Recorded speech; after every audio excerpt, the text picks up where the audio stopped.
right. What up, what up, what up? What's going on? What is poppin', people? It's your boy, Mr. Locario. The bad boy of the dating game. Was good. You feel me? Was popping out here in these streets. Man, so today I'm going to be talking about, why men are afraid to take charge and lead women. Okay? We'll be talking about that shit. You feel me? What up, Dank? Power was popping. Matthew was good. So before I get into all that, guys, make sure you get How to Have Sex with 2 Women a Day ebook, hard copy, audiobook. Make sure you go to MrLocario.com to get your copy today. You feel me? So, Matthew, you say you need a call in?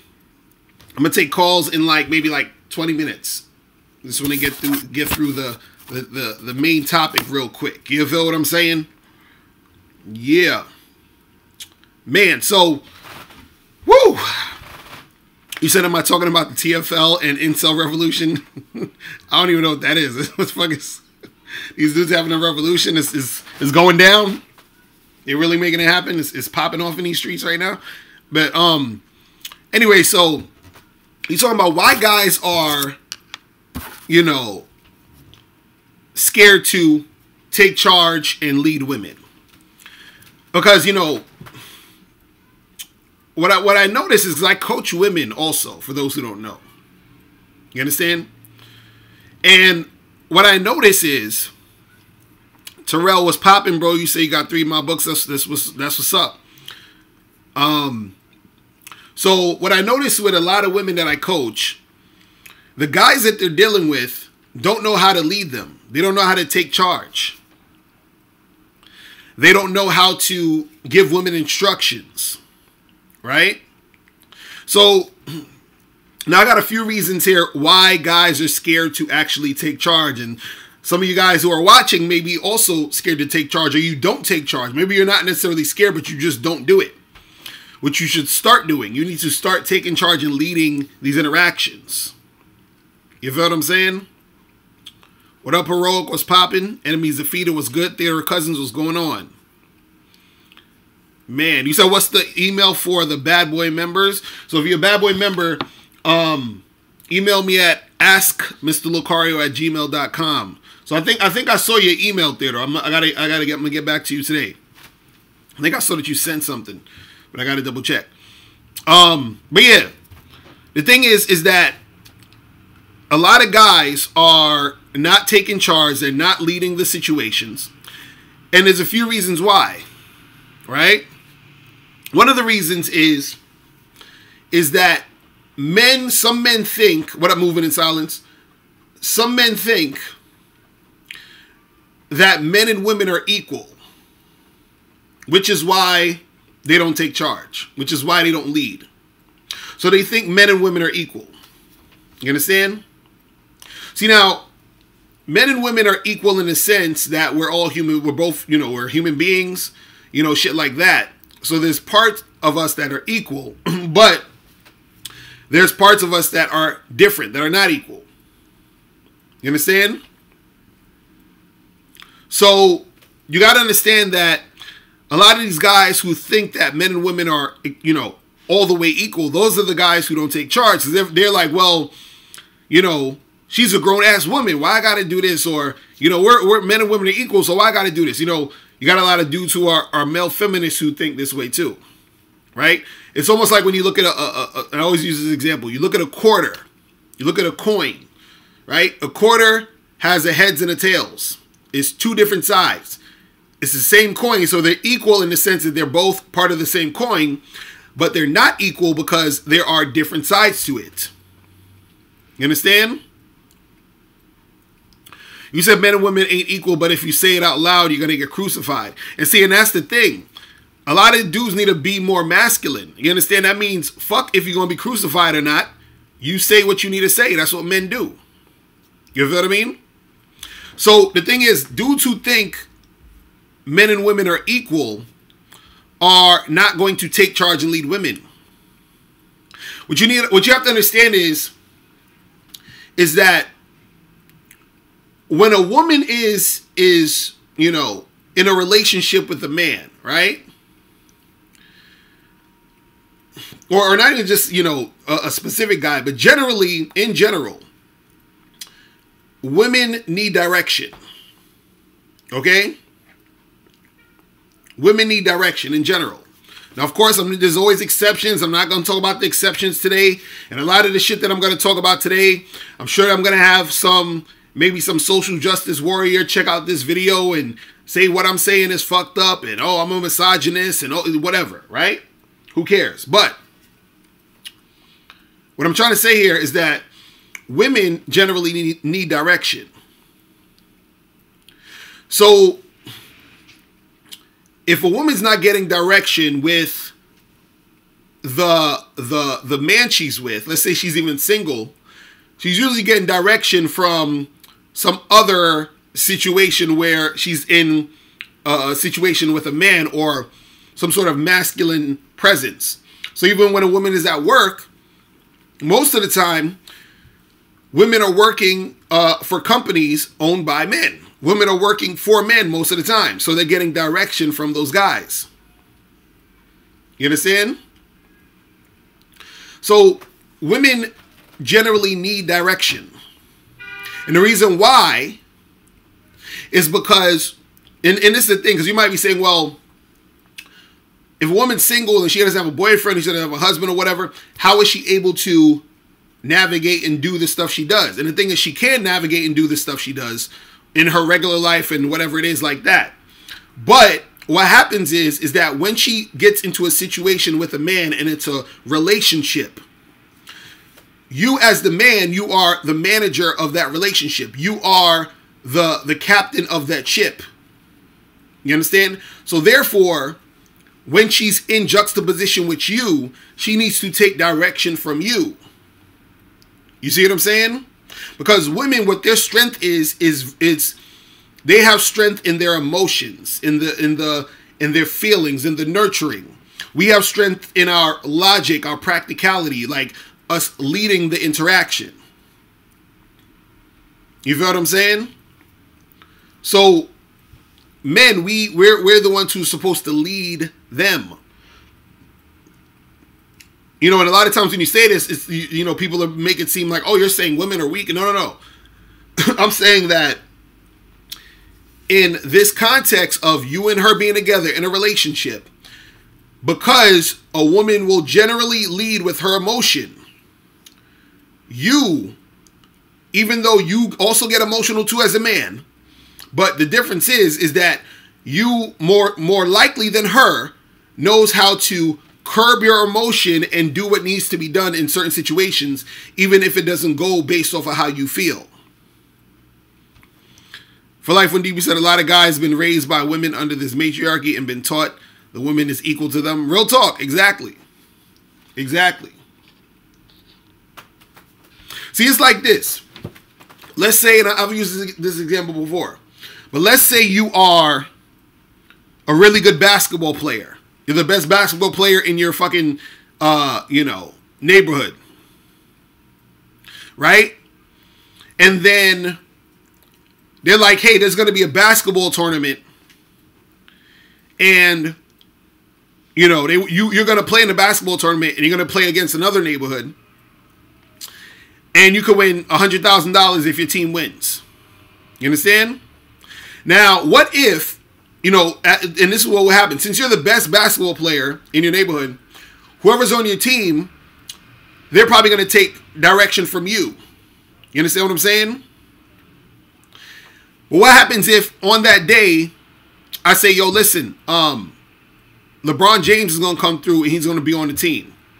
Now, because LeBron James is being on the team, you are no longer in the position to lead. LeBron James is. Because in this situation, he's more equipped to lead. You see what I'm saying? Doesn't take anything away from you being a great basketball player, but he is equipped to lead at this point. You see what I'm saying? Same thing happens when it comes to you and with women. It's not that women can't do what they need to do, but when they're dealing with you and you are trying to, and you have that team, you understand, you're in that relationship, you're trying to build something, she needs to be able to take direction and to listen to you. You see what I'm saying? You said, how is their emotion utilized beneficially as a strength in a relationship? Because women know how to nurture and they know how to read situations really good, as far as, like, so for example, men generally, like for example, somebody's upset. Women are more likely to notice if someone's feeling a certain type of way than us generally. You understand what I'm saying? This is why a lot of guys, even when I talk about picking up women or interacting with women, a lot of guys have a hard time even noticing certain things or picking up on social cues because, you know, dudes just aren't that great at it. You understand? Because they're not in tune with the feeling as much as women are generally. Again, there's always exceptions. You see what I mean? So the thing is, you just got to understand that women are going to act in ways different than us. You understand what I'm saying? They're going to be doing things different than us. They're going to respond and react in certain ways that are different than us. And women are usually looking to us for that stability, for that guidance anyway. You know, you just got a lot of feminists and a lot of other people out here that try to act like and pretend that there's something wrong with that or that's not the case and all that other stuff. You understand? So that's one thing, is that guys, they think, you know, men and women are equal, so therefore they're not going to try to take charge and lead, right? Another reason why men are afraid to take charge and lead the interaction is because they're scared that the woman is not going to be cooperative. You understand? They're scared that the woman is not going to be cooperative. So if you say to a girl, hey, you know, come here or do this, they're scared she's going to be like, oh, no, I don't want to do that. Or no, I'm not, you know, so they're scared that it's going to be this, you know, uncooperative energy. So a lot of times guys will just go along with what the woman's trying to do, or they'll try to accommodate her. You see what I'm saying? But see, the thing is, you should be looking for that. You want to see if she's going to be cooperative or uncooperative. You understand? That's part of the taking charge and leading her, because you want to see if she's going to actually follow your directions. You feel what I'm saying? You want to see if she's going to follow you. And if she's not going to follow you, then you don't need to fuck with her. It's really that simple. And see, another reason why guys are scared to lead and give women directions and to you know, take charge, and this is a big one, is that guys are scared to lose the girl. A lot of guys are scared to lose the girl they're dealing with. So they're scared to take charge, take the lead, because they think she'll be uncooperative or not like it or be offended or whatever by what he's saying or whatever he wants her to do. And he's scared that she's going to leave him. You understand? But what you got to understand is that her leaving you or her not trying to fuck with you is a good thing. Because all it's showing is that she's not being cooperative to you. It means she's not listening to you. So you need to let that girl go. You understand? There's so many times where I tell women to do a certain thing and they don't do it, and then they end up bouncing. And the reason why they bounced was because they didn't want to do it anyway. They didn't want to basically submit. You understand what I'm saying? They don't want to do that. So therefore, if they don't want to do that, then what's the point? We don't need to be talking. It's over. You understand? It's really that simple. But a lot of guys, they're so pussy hungry that because any one girl's giving them attention, they're scared to say or do anything to rock the boat, or they're scared, I'm going to lose her or whatever. You understand? Because sometimes when I first meet a woman, you know, I'm already seeing how cooperative she is. I'm already seeing how she takes direction. You understand? So sometimes, even if I haven't even met a girl, this could just be a girl I'm talking to online. I swipe right on Tinder or whatever, and we match. And, you know, a chick might say, hey, can we talk on here more? And I'll be like, well, listen, let's do this. Here's my number. Call me and we'll talk. Now, if she doesn't call me, then that's showing she's not being cooperative. If she calls me and I give her a number, she calls me, that's showing she's taking direction. Because I told her, hey, listen, call me. She called me. If she doesn't call me, why am I even going to try to deal with her anymore? I'm not going to text her and say, hey, how come you didn't call me? Or, hey, what's going on? I don't need to do all of that. You showed me already that you are not cooperative. And I found that out by me taking charge and leading the interaction. It's that simple. See, what you guys need to understand is this. A majority of the issues and problems you have with women will be solved if you are taking charge and leading the interaction. Because that will give you all the information you need to know if you should charge a chick to the game or keep going. Because I always get this question. Oh, I was talking to this girl and this happened. Should I stop talking to her? Should I call her again? Everything will be revealed to you if you take charge. So if you take charge and you lead her and you tell her what it is, right? And she responds and she follows your direction, then what happens is that you continue to deal with her. If you are taking charge, leading, and she's not following your directions, she's not being cooperative, you stop fucking with her. It's super simple. It's so simple.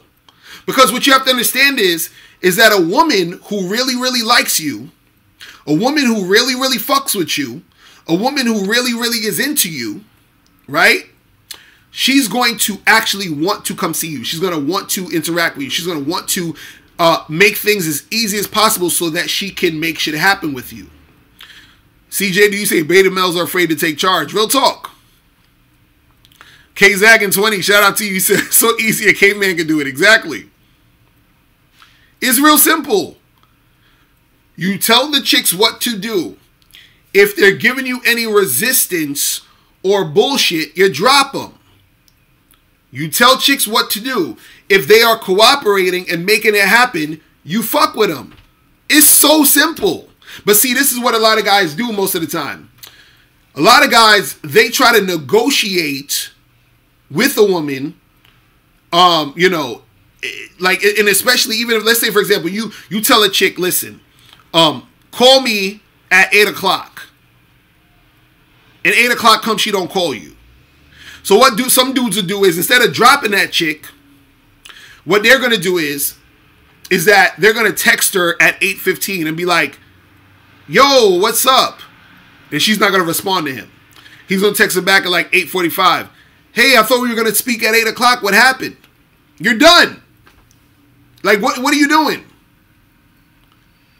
So because he's so thirsty to fuck with her, he's trying to make shit happen with her. It's like ridiculous. Dang Power, you said you guess you're beta. You understand? So it's real simple.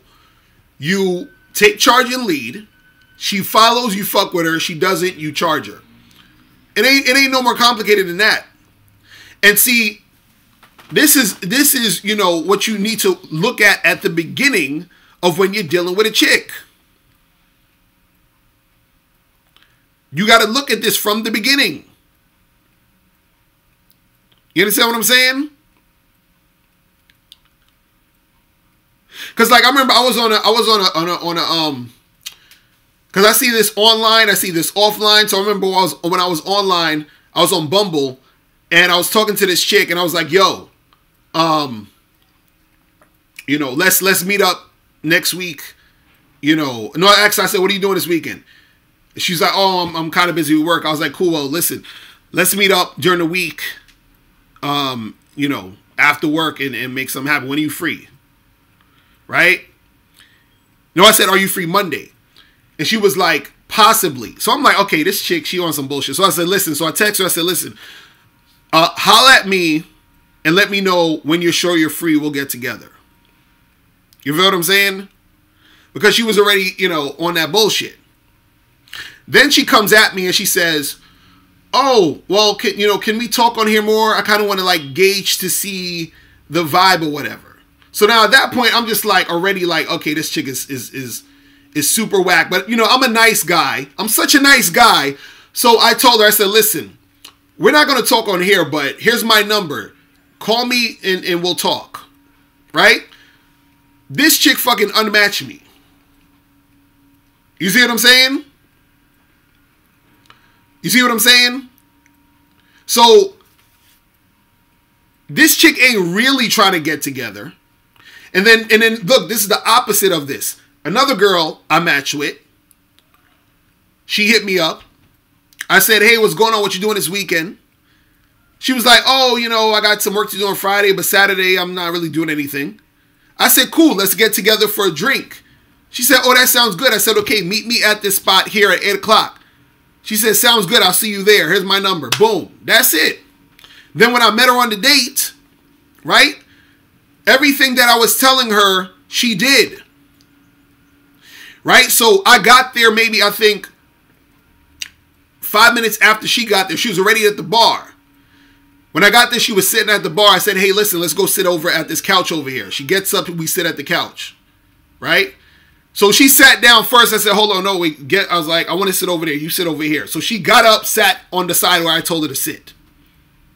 You understand what I'm saying? We're talking, we're chilling and all this other stuff.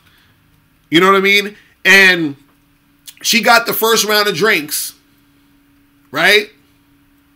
And then I got the second round of drinks. Right? And we're you know, talking, interacting. And we flirting, and I actually, like, I was looking at her, and then just right in mid-sentence while she was talking, I was like, hold on for a second. I was like, I'm looking at your lips. You got some sexy ass lips. I'm gonna need you to kiss me right now. So then she just fucking kissed me. You understand? No hesitation. She just kisses me. Right? So we start kissing. And basically, long story short, you know, we end up smashing that night. Right? But all I'm saying is the whole way was cooperation. And the whole time she was listening to what I was saying. So I was taking charge of the whole situation and she made it happen. Versus the other girl, I'm telling her, hey, do this, do that. And she's like, oh, okay, whatever. And then I'm like, look, call me. She unmatches me. You see what I'm saying?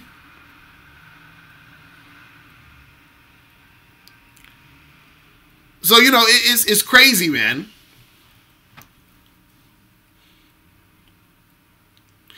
J3170 says, so what if she wouldn't have gotten up? Would you just sit where she was, or just leave the dates? Well, I'm gonna take calls in a second.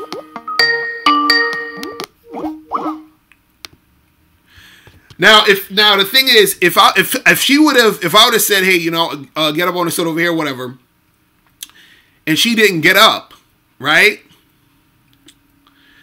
I probably would have not necessarily left the date right there, but the date technically would have been over in my mind.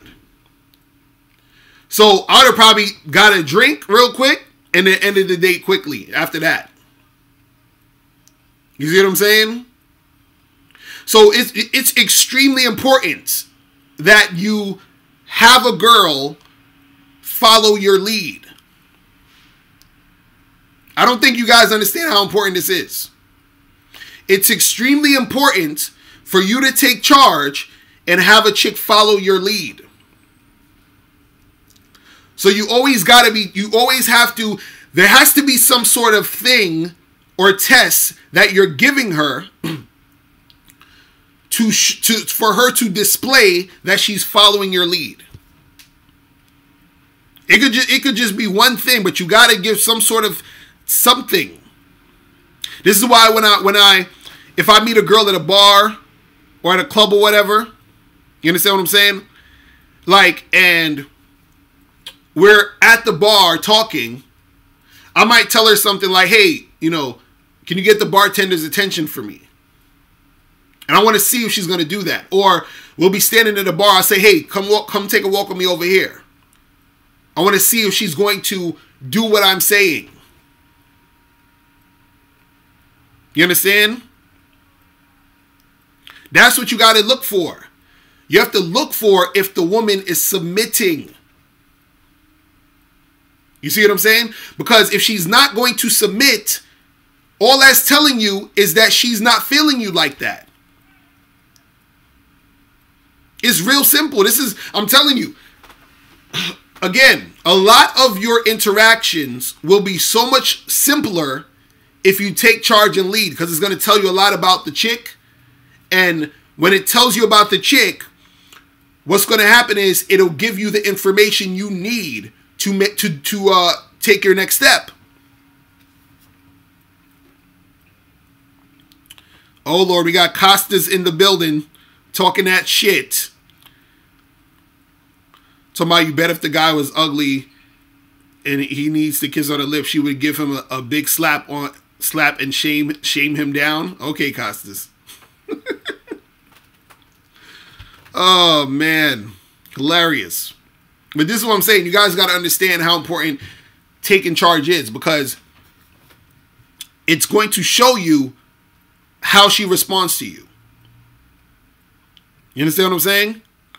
It's going to show you how into you she is. It's real simple. Sticky, he said Costas won't call in though. Exactly. Costas ain't trying to call in. Costas is not trying to call in. Cleavis, you said you took charge once and a girl tried to claim you was manipulating her. See, that's her being manipulative to you. Because this, you got to understand, women know when you're taking charge. You understand? Women know when they're with a guy who's masculine. You have to understand that some women don't actually want to deal with some guys when, you know, in that manner. Because for a woman to deal with, like, let's say if you have a woman who is so used to dealing with guys who are beta males, guys who she controls and all that other stuff, for her to deal with a guy who's masculine takes a form of her being able to submit. You understand what I'm saying? For her to surrender. You see what I'm saying? It's just like when you fuck a chick, she has to open her legs and surrender herself to you so you can enter her. You see what I'm saying? That's what I'm saying. That's what needs to happen. So if you're dealing with a girl and she's not trying to submit to you, then you don't have no business with her.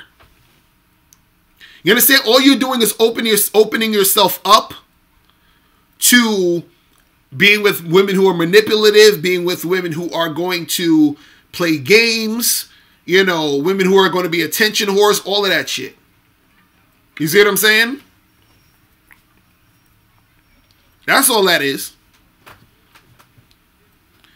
JR, you say you had to charge a dime piece a few days ago just for being on too much of a masculinity shit. Yeah, that's what I'm saying. You're going to have to charge some of these chicks.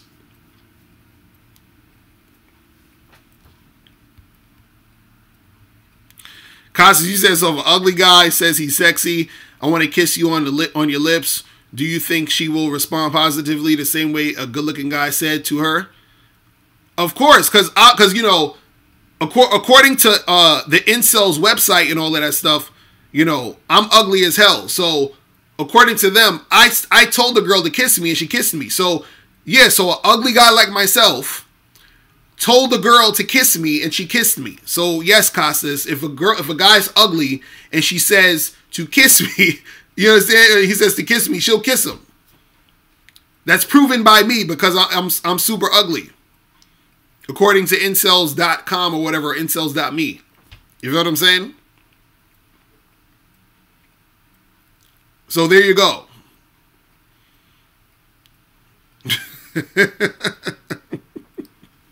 Oh, man. But that's the thing, man. You guys have to learn how to take charge and take the motherfucking lead. But let me get to some calls real quick. You guys can call in. You guys can call in. It's the number 646-481-3901. Man. But yeah, that's what it is, man. Constance, you say you're talking about women. How you know what women think is good looking? Yo, what's going on? What's popping? Yo, Locario, what's up? What's going on? Who's this? Nathan Wong. Who this? Nathan Wong. Nathan Wong. What's popping, bro? Are you on a Bad Boy membership? That's the question of the hour. Broke as fuck. Oh, damn. You got to get that money up, bro. All right, so what's going on with you? I'm working on it. What's going on with you? I thought I would update you on my situation about old friends thing. And so basically I made... Wait, hold on. Remind me what happened before, so that all the people can remember what happened. So what was going on? So I was just trying to make a friend group, basically, at the place where I go to yoga to casually, and so basically I made good friends with like the casuals that go there, and I've noticed that there's like a time after class where people sort of talk and gather, and mainly that's when it happens, and usually sometimes before class too, but it's always after class, and sometimes I've talked to women like outside the parking lot after class too, and I was thinking that I could also, in midst of conversation, tell them to follow me to my car, right? And let me get your number there, or I could ask them to go to their car and let me give them my number, right? And so hold on, wait. Let me stop you for a second. So you said you're in a yoga class and you're trying to get some of these chicks' numbers. Is that what you're saying? Yeah, and also I'm not trying to, I guess, rush anything. I've been trying to take my time a lot, because I started about I think 3 years now. So yeah, what's your thoughts on that? And so wait, how long you been in this yoga class? So I've been in the studio for about 3 years now. For 3 years, and you said you trying to take your time? What are you talking about? What do you mean? Yeah, I mean I'm not trying to rush anything. So, you've been yeah. Okay. So you've been seeing these chicks for 3 years, and you trying to holler at? No. So I made friends with some of the casuals that go there, right? Okay. And then there are also some women that I just talk to randomly after class. So these are random women that I don't know at all. Right. And basically, I was thinking I could have them after class when we talk in the parking lot. In midst of conversation, I could be like, "Hey, follow me to my car so that I can get your number so we can set something up." Or you don't have to ask them to follow you to your car, because you sound like you're about to kidnap their ass. Just be like, listen, be like, yo, you seem real interesting. We should get together and get a drink sometime. Here's my number. That's it. And also, do you think that it's okay to use that approach with all the women I meet there, or should I just or what? As far as I was hollering at all the chicks in there? Yeah. Yeah, hell yeah. I know I'm not gonna get all of them. Hell yeah. Holler as the thing is, I don't. Go ahead. Sorry. No, what are you saying? Go ahead. The thing is, though, I don't want shit to go down where she hates me and she talks shit about me if things don't work out, right? But I know that won't really happen because I'm friends with the casuals there. But look, what you gotta understand is this. Everything is about how you frame shit. You understand what I'm saying? So what that means is that when you telling these girls, hey, listen, you seem cool, we should get together, hang out, get a drink. All you're doing is getting a drink. We're not married. You're not my girlfriend. We're not no damn long-term relationship. So if you want to hit me up and call me and get a drink, you can hit me up and call me and get a drink. And you can say that to as many women as possible that you want. You feel what I'm saying? Okay. That's what you got to do. And so the only thing is that all you need to make sure is that you're not creating a situation where you are making it seem as if you're trying to like wife this girl up or be on some other shit. No, it's just we two people just, you know, chilling, having a good time together, and that's that. You feel what I'm saying? Like it's almost like, look, we're just kicking it. That's it. We're just kicking it. Because if you talk to 4 different girls in there, right? And you know, most of them, and this thing, most of them they're not gonna really talk to each other unless they're like friends. Like unless you know 2 chicks who are like super best friends. That's one thing. You feel what I'm saying? And even then, you could still be like, yo, let's just all be cool. Let me get your information. Let's hang out, right? But you just want to frame it as, look, I'm just this cool guy. You a cool chick. Let's hang out sometime. Then once you hang out with her, right? Once you get with her, once she actually decides to hit you up to go on the date or go hang out with you to get a drink, then at that point, if you're, you know, what you should be doing is sexually escalating, do all that other stuff. Then as you're getting sexual with her, then you could be like, listen, I just want you to know that I'm not trying to do nothing serious. I just want to have some fun. And that's that. So then because you told her that, if you do mess with somebody else, it ain't no issue because you didn't tell her, hey, I'm trying to just be with you. And it's no, you understand what I'm saying? You gotta create and frame the situations with these women so that when you're dealing with them, they're able to handle any situation, and also they're not going to fuck around and start causing all this bullshit and drama. Now, there are times where, you know, there's going to be certain girls who may do that, but it's more rare. You understand? If you frame it, this is why that's just like self-esteem issues on their part, right? Right, and also this, and this is why, for example, a person like myself who's in an open relationship is able to get other women, and they know I got a wife and a girl and all that other shit, because the way I frame it, I'm not framing it as I'm trying to be your next husband. I'm not framing it as I'm trying to, you understand what I'm saying? So if a woman is interested in me, if she's attracted to me, and she wants to have sex, and she wants to hook up or whatever, then she's like, okay, cool. I know for this guy, this is what I can do. You see what I'm saying? So the thing is that if you just become friendly with the chicks and everything is cool, you understand? They're not going to give a fuck if you fucking this girl or that girl or that girl. The only time women give a fuck when you fucking around with a whole bunch of chicks is when you're pretending or acting like you're only with this particular girl or that particular girl. You see what I'm saying? That's and when it. They don't really know, right? Or say that again? And when they don't really know, right? Well, well, that's the thing. It doesn't even matter if they know. And actually, sometimes it's better if they know. You see what I mean? Because it's like this. It's like this.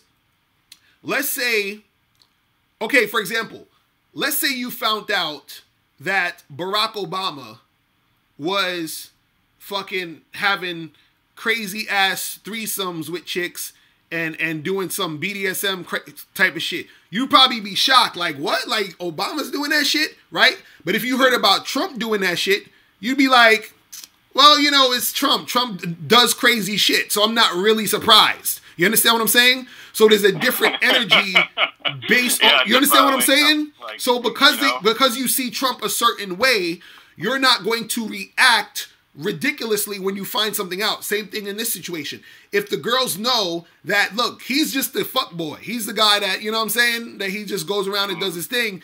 If they're in that mood or that feeling, they want to fuck around. This is why sometimes you may, like, and this might not happen to all y'all, but this does happen a lot, where you might fuck a girl, she'll tell her friend, and then the friend will end up wanting to fuck you. You see what I'm saying? Or and the girl will introduce you to the friend to fuck her, because she knows that, oh, this guy, I just, you know, we just hook up and we just do some sex shit. She tells her friend how good the dick is, then her friend gets interested and she wants to fuck you. You see what I'm saying? So, but if you're sitting there pretending to be in love with that one girl, oh, it's just me and you, baby, blah, blah, blah, blah, that friend will never introduce you to her friend because she thinks it's something more than it is. You see what I'm saying? Either that, or she'll think like you'll do the same shit. Right. With her. Right. You see what I'm saying?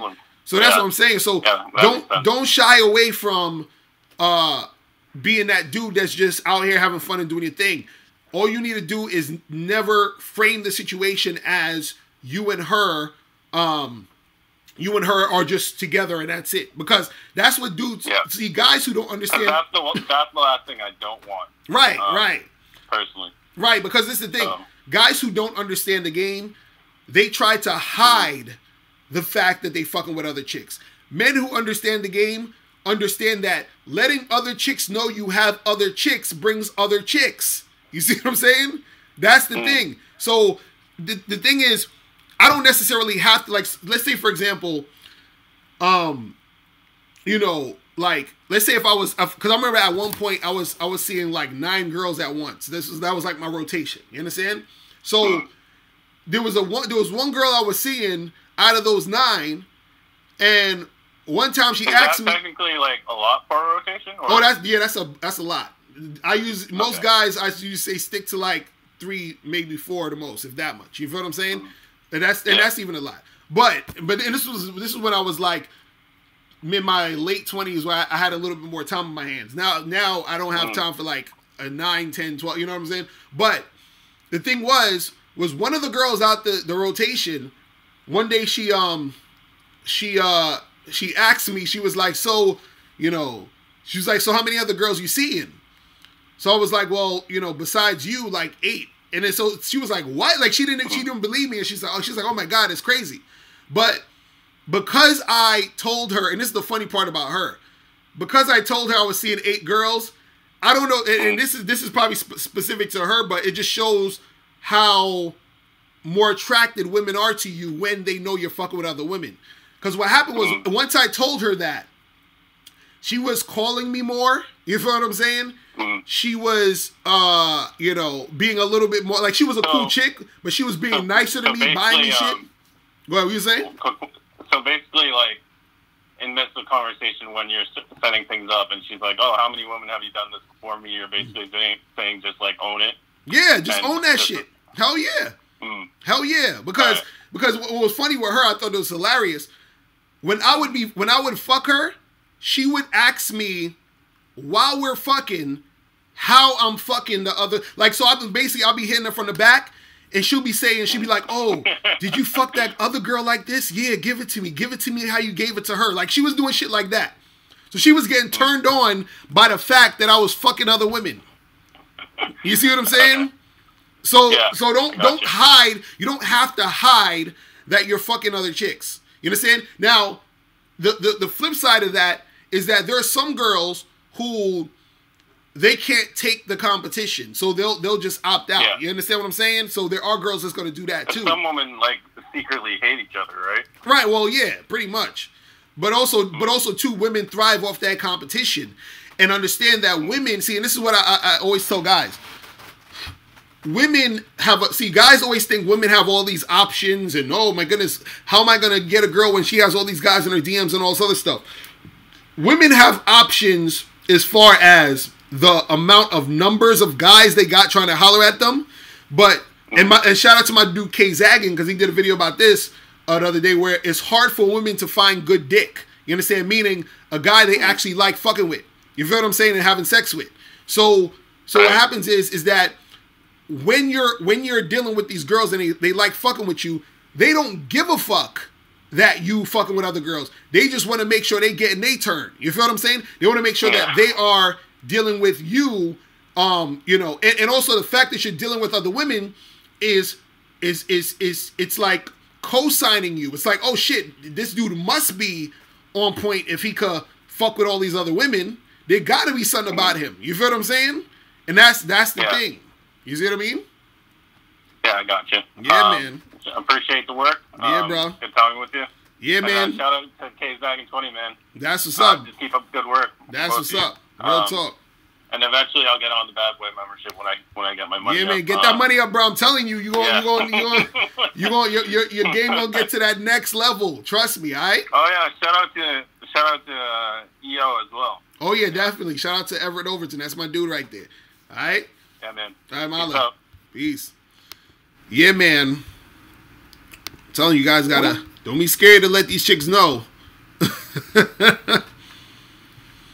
Man. Crazy. Yo, I want Costas to call up so bad, but he's never going to call up. I think Costas don't even exist. He's like a bot. An intelligent bot online or something. Yo, what's poppin'? Yo, it's Dylan, bro, from Jersey. What's going on? What's poppin' with you? I'm good. I'm chilling. Are you on the Bad Boy membership, bro? Yeah, yeah, we speak all the time, bro. Oh I'm yeah, from why? Jersey. Why keep? I swear I thought you it's Dylan, right? Yeah. Okay, I thought you is said. that how it's gonna be when I hit you up on email to meet up? I thought you said another name. My bad. What's going on, bro? Nothing much, brother. I just have a quick question, right? Mm-hmm. So I got a submissive girl, right? So like she's real responsive. We went out, we smashed already, right?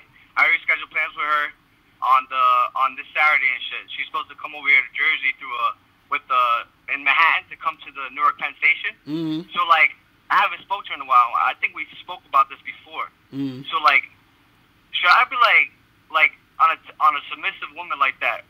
Should I just be demanding in a way where I'd be like, hey, what's up? I'll be seeing you at 5, or just be like, hey, what's up? Are we still on? You know what I'm saying? Right. No, you tell her you tell her, hey, are we still on for 5 o'clock? You understand? Because you want her to respond to the question, because you want her to confirm and say it. You understand? Because if you say, hey, I'll see you at 5, she may not respond and just not show up. You see what I'm saying? So yeah. Right. So you want to say, hey, are we still on for 5 o'clock? She needs to respond to the question, because she needs to say yes, no, whatever it is. You see what I mean? A lot of dudes, they'll be on some goofy shit, and I always tell guys, you got to confirm date so you don't waste your time. See, the women who want to see you are going to come see you, but the women who don't, they won't give you the common courtesy to say I'm not coming. They just won't show up, and then you end up showing up there and fucking wasting your time. You see what I mean? Right. You know what I mean? So that's how you got to do it. Nah, definitely cleared it up for sure. So that's what I've been doing with the previous ones, but I just want to kind of like sort of refresh my memory, I guess. You know what I'm saying? Like I'm like, hey, nah, it's cool. You're doing the right thing, you know? Yeah, definitely. You'll always confirm. You feel me? Yeah, definitely. And I've been on your membership too. I've been on your membership since January, and like that's one of the things I picked up first is like always do confirm. You know what I'm saying? 'Cause I don't want to show up to nowhere and have to be there.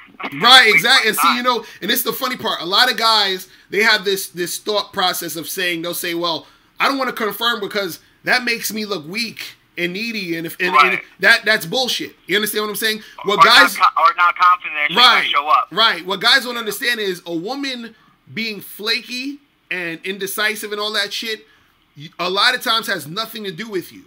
So the thing is, you're just confirming to make sure that you don't waste your time going out there, and because if you set a date for a girl on if you call a girl on Tuesday and you say, yo, let's meet up Friday, and she's like, cool, let's meet up Friday, and you say, okay, we're gonna meet up at 8 o'clock. You don't want Friday to come and you just go straight to the fucking bar wherever you're supposed to meet her and you haven't confirmed, because then you get there, she don't. And the funny part is, sometimes what'll happen is a woman might call you first to confirm.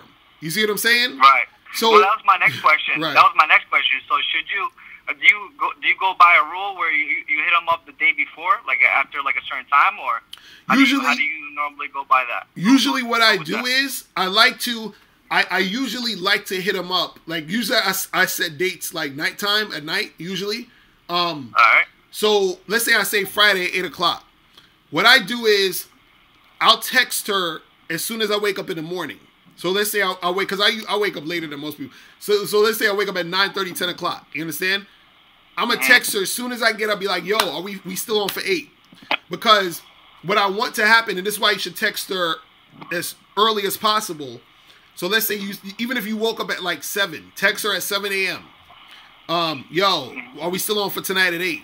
And the reason why is because you want her to get back to you as soon as possible. So if it's on, you say, all right, cool, right. So I'll see you at 8. But if it's not on, that gives you the rest of the day to plan something else. So if you want to set another chick. That's exactly why I like to confirm the night before, because it leaves me time. Right, and you can do that too, right. It picks up the spirit of the moment, you know what I'm saying? Right. And you can do that too. You can confirm the night before too. You see what I mean? So right. Because it gives you time to replace her. You see what I'm saying? And so that's the thing. It's important. Right. Sure. Right. You see what I mean? I'm trying to get my dick wet. Exactly. Because, dude, I've had so many times, man, where I've texted a chick and I hit her up in the morning like, yo, we still on? And she'll be like, oh, I'm so sorry. Something came up, blah, blah, blah. And I'm yo, like, that shit happened to me not once, but twice. Right. The chick was like, yo, and it happened, and the same chick would do it twice again. I'm like, yo, I really want to charge her, but she was respectful enough to let me know ahead of time. So I'm like, I'll let her stay. You know what I'm saying? In a way. You know? Right. And the thing is, I had a date before, bro, and what the fuck happened was that she stood me up twice, right? And I should have cut her off right there and then. But I was like, you know what? Fuck it. She's a little of a challenge. Let me see what's popping. So I was like, listen. I was like, you do that again? I was like, I'm not gonna talk to you. You know what I'm saying? And after, she was like, sorry. She was mad apologetic. She was like, all right, next time. So we get there next time, right? And we hang out. After, like, she's like, all right, yeah. Like, she says, like, let's chill the next day. This is on a Monday, so let's chill on a Tuesday. What happens, bro? She does it again and says, oh, I got dragged out of work. I'm late. I never reply back to her, bro. Right. I'm like, you know what? I'm like, that's it. I'm not wasting my time. See the new thing that I think is good. And shout out to my dude Eddie Fuse, because he was talking about this. Because Eddie Fuse is saying, I'm a member to him too. Right. Eddie Fuse is on point. So yeah. Eddie Fuse is saying he has a one flake rule. You feel what I'm saying? So if the girl flakes on you once, she's done. So and I agree with that, and especially at the first meeting. So let's say, for example, you match with a chick on Tinder, y'all set up a date for Friday, and she flakes, she's done. Period. It's over. Right now, the only thing you can do at this point is, let's say if you've been seeing a girl, for like a month or two, y'all been smashing or whatever, everything's been great, and then let's say you hit her up and say, yo, let's get together Friday, and then she flakes, that's the girl you could give another chance. You understand what I'm saying? Because she's on the team already. Exactly. You see what I'm saying? But when it's a chick who's like, you're first trying to fuck with her, nah, she's done. You feel what I'm saying? Like, just get that shit out of here. You see what I mean? Yeah. Hell yeah. No, definitely. It's on point, bro. Your shit's on point, man. That's why I like coming on here and talking to you, because, the shit that you be, talking and be making sense, bro. That's real talk. And see, I want you guys out there to notice he's on the Bad Boy membership. You understand what I'm saying? So he's out here getting the shit popping with these chicks. You feel what I mean? Getting shit going. So this is what I'm telling you guys. You got to get on the membership, man. Because I get a lot of emails from dudes. A lot of dudes leave me questions in the comment section. And I'm like, yo, 95% of the questions you're asking me is on the membership. I'm telling you. You know what I'm saying? So, that's what it is, man. I'm gonna let you go, but I'm gonna have to hit you with one more question, bro. Yeah, go ahead. you coming with that fire right now, bro. You're on fire right now. So let me ask. So this chick I'm supposed to chill with Saturday. So like, she's coming from Brooklyn on a train to meet me, right, in Jersey. I'm gonna pick her up from Newark Penn. So like, I set up something on Sunday to meet a girl at my spot that I always bring chicks at, to have sangria. And so once I drop her off, I'm gonna go on a date with another chick on Sunday. So like, I have another chick that she's like, you know how you ever met a chick? I mean, you're gonna probably say charges a game, I don't know, but you ever know when a girl's just so full of herself and she knows she's so fucking sexy and she, you know what I'm saying? Like, and she makes you work a little bit more, but I'm not that type to really work for her, so I'm gonna like straight shoot at her. Pretty much what I'm trying to say is I'm pretty busy this weekend, so how do I really say like, yo, listen, I'm busy this weekend, so when are you free during the week of next week or whatever to really, get together and have a drink? So I should just like that, or is there a way of really saying it in a way where they could be responsive, Nah, yeah, just tell it, let her know you're busy. That's the good thing. The fact that you are actually busy, and just hit her up, be like, yo, let's see what we could do during the week. Because, again, all you need to do with chicks like that, and just chicks in general, is, you got to keep the shit mad regular with them. You know what I'm saying? Right. Like, it's nothing, because a girl like her, a lot of times she's in situations where she's so spoiled, where a lot of guys give her attention, they probably let her get away with shit, whatever. So you got to treat her on some regular shit, just like anybody else. Like most people will say, oh, well, you gotta like act like you don't like her, or do some extra shit, to pretend you're, and by doing that, on a subconscious level, you're basically doing the same things as the guys that sweating her, because you're on the back end trying to manipulate in a certain way because you think she's hot. So you gotta treat them all regular, like it's nothing, because what happens is that the energy you give off and the way that you coming at them is just on some regular shit, like you're not you're not treating her as she's special. Because a lot of those girls, you see, a lot of those girls like that, they're actually looking to be treated regular. You understand what I'm saying? That's what they're striving for. So getting that treatment. Right. So they're so used to getting all these guys kissing their ass, doing all this extra stuff. So when the dude is like, yo, listen, I'm kind of busy, so I'll just holler at you next week and let you know what's good. And that's it. You feel what I'm saying? That's all you got to do. All right. So that's it, man. Yeah. You feel what I'm saying? So just check in, let her know, like, hey, I'm super busy, but I'm gonna check in with you the following week to see when you're free. Right, exactly. And that's that. You just keep that shit pushing. You know what I'm saying? All right. All right, bro. Good, bro. Appreciate the call, man. All right, you too, bro. Appreciate everything. Peace out, bro. I'm holla. Peace. Peace. That's what's up, man. You gotta treat these girls regular. Don't be fucking sweating these motherfuckers. Man. Shit is crazy. Alright, let me see who else is calling. Yo, what's going on? What's popping? What's popping, Locario? What's happening with you? I'm chilling. Who's this? This is your boy Matt from the Bay Area. Matt, what's popping? Are you on a Bad Boy membership, Matt? No, I'm not, but I always send in questions, and I'm about to send in another one, and I want to get that book, though. All right, cool. That's what's up. 3 women a day. I'm going to get that. That's what's up. So what's good with you? I wanted to ask you a question about if I charge the chicks too quick, and if there's such a thing. Yeah, there is. Yeah, sometimes you might charge the chick too quick. You understand what I'm saying? Yeah, I feel like I charged this chick kind of quick, but I think it was reasonable. Yeah, well, so what happened, though? What happened? So I met this chick online. Everything was good. We had some good dates. And then what ended up happening was we was getting it popping a couple different times, but I don't really feel like she was investing much. You know, I was the one kind of paying for the you know, the hockey game and the dinner, and she was kind of cheap because I asked her about going somewhere else. Long story short, I just kind of fell back. We still kept it popping, but the last time that I'd seen her, she's like, hey, I'm heading over now. I'm like, okay, come in about 20 minutes. Leave in about 20 minutes. And then she pulled up to my house because I got cameras in the front, and when she pulled up, I seen her, and then she responded on text, okay, I'll leave. You know, I'll leave now or whatever. I'll leave in 10. And I could see her on the camera, and I'm like, what is she trying to say? She's right here, you know? And then she drives off, and then she comes back, and long story short, we get it popping. But, you know, I'm wearing a rubber and all that, and when I pull it all off, when we're done, I used a white paper towel, and I could see that, you know, like she was probably on her period or whatever. And then when I was getting it popping with her, Locario, she was like, you know, she's a professor or whatever. She's like, you like fucking your professor, don't you? And I'm like, yo, I think she's like fucking her students or some shit, you know? She's like a college professor or whatever. Did I charge her too quick in this instance? Wait, so after all that, you was like, you're not fucking with her no more?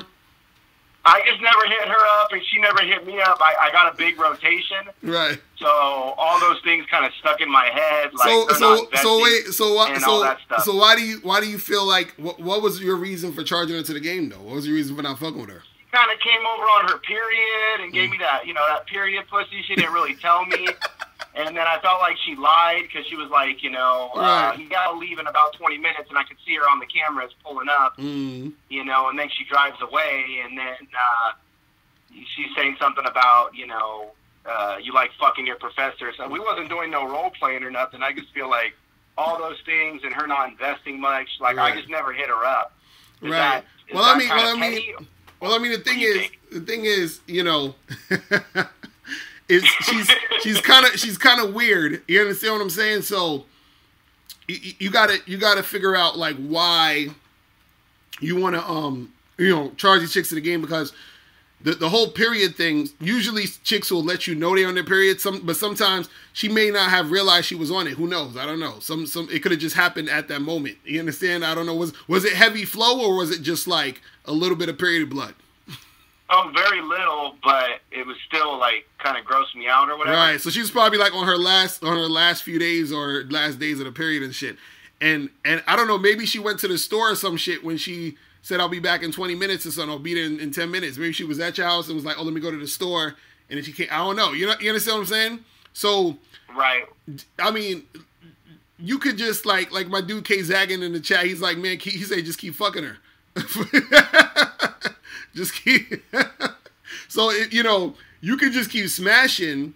But the thing is, what do you want her for? Like, do you want to? Would you have wanted her just to like on some fuck buddy shit? Like, why did you want to fuck her in the first place? Well, we just met online. Yeah, definitely on some fuck buddy shit. She was dealing with a lot of legal issues on her own end. She's like a lawyer, and she was dealing with some immigration issues. So she was dealing with like immigration hearings. She had a lot going on, and so I just figured, I wanted to give her space. She had some court hearings and some other stuff going on. Right.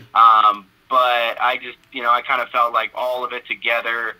I didn't like that she didn't really like kind of invest in me, or she didn't really invest in the date. Like, she was kind of being petty with like, oh, the tickets to the hockey game are like $30, $40, and she, oh no, I got to get my money together right now. And right. You're a lawyer working as a professor for a prestigious university. I'm thinking in the back of my head, and you can't even put down on some tickets for us to go out or something. Right. So I'm like, whatever. Right. So the thing is this, man. It's like, and I understand where you're coming from, because, see, like, for example, you remind me of myself, because I'm the type of person who, even if I want to fuck a chick just on some fuck buddy shit, I still want to like you as a person. You know what I'm saying?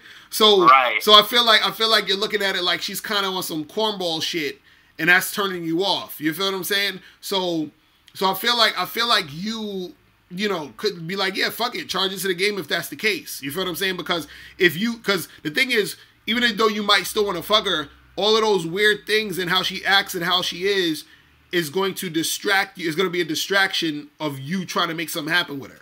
You see what I'm saying?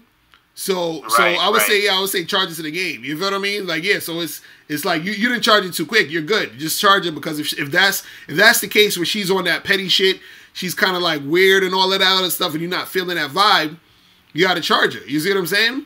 Because you don't want, if that energy isn't something you like, you got to sort of toss that energy to the side and be like, all right, I can't really fuck with you like that. You feel what I'm saying?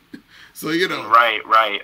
Yeah, man. So I think you're good. Just talk to the other girls in your rotation and just keep that shit pushing. Right on. I got one more question if I can. Yeah, go ahead. So I work with like a property trust, and I work at like a big high-rise building. There's a lot of residents that are, kind of high-end residents, because it's like a luxury apartment, condo kind of thing. And sometimes chicks be trying to, like, holler at me, but because of, like, the sexual harassment laws, like, I try to be lightweight, like, following those rules or whatever. So a lot of times I just give chicks my number and tell them, hit me up when you're free later on today, to try to avoid the sexual harassment thing. Do you think that's a good way to get around it? Yeah, pretty much. Because what you want to do, and I actually talk about this in the book How to Have Sex 2 Women a Day. I have a whole chapter about, like, work and fucking with chicks around your job or whatever, or situations like that, is that you want to be able to get them outside of the work environment. You understand what I'm saying? In order to make any type of moves. You see what I mean? Because, so, like, if you give them your number, be like, yeah, you hit me up sometime, and keep it real casual. Be like, hey, you seem cool. We should get together, hang out sometime. Hit me up. Here's my number. Text me tomorrow. And then once she's on the phone with you, once y'all texting or whatever it is, that's when you see what, where things could go, where I could probably, meet somewhere, hook up, do what you got to do. But don't do it on the job premises. You feel what I'm saying? And just keep it on some regular shit. You see what I'm saying? Perfect. You know what I mean? I had one chick give me, like, her business card, and then she was like, hey, I started my own construction company too. Here's this card. So she gave me, like, 2 business cards, and then I'm really, like, feeling her. But I'm trying to make it to where she's not uncomfortable, or we're not breaking any, like, sexual harassment laws or whatever. Right. Just tell. How do you feel about a girl giving me 2 business cards? Is that, like, more interest, or what do you think? No, not really. You just got it. You have to make the move to tell her to hit you up. You want her to really be the one to holler at you. You see what I'm saying?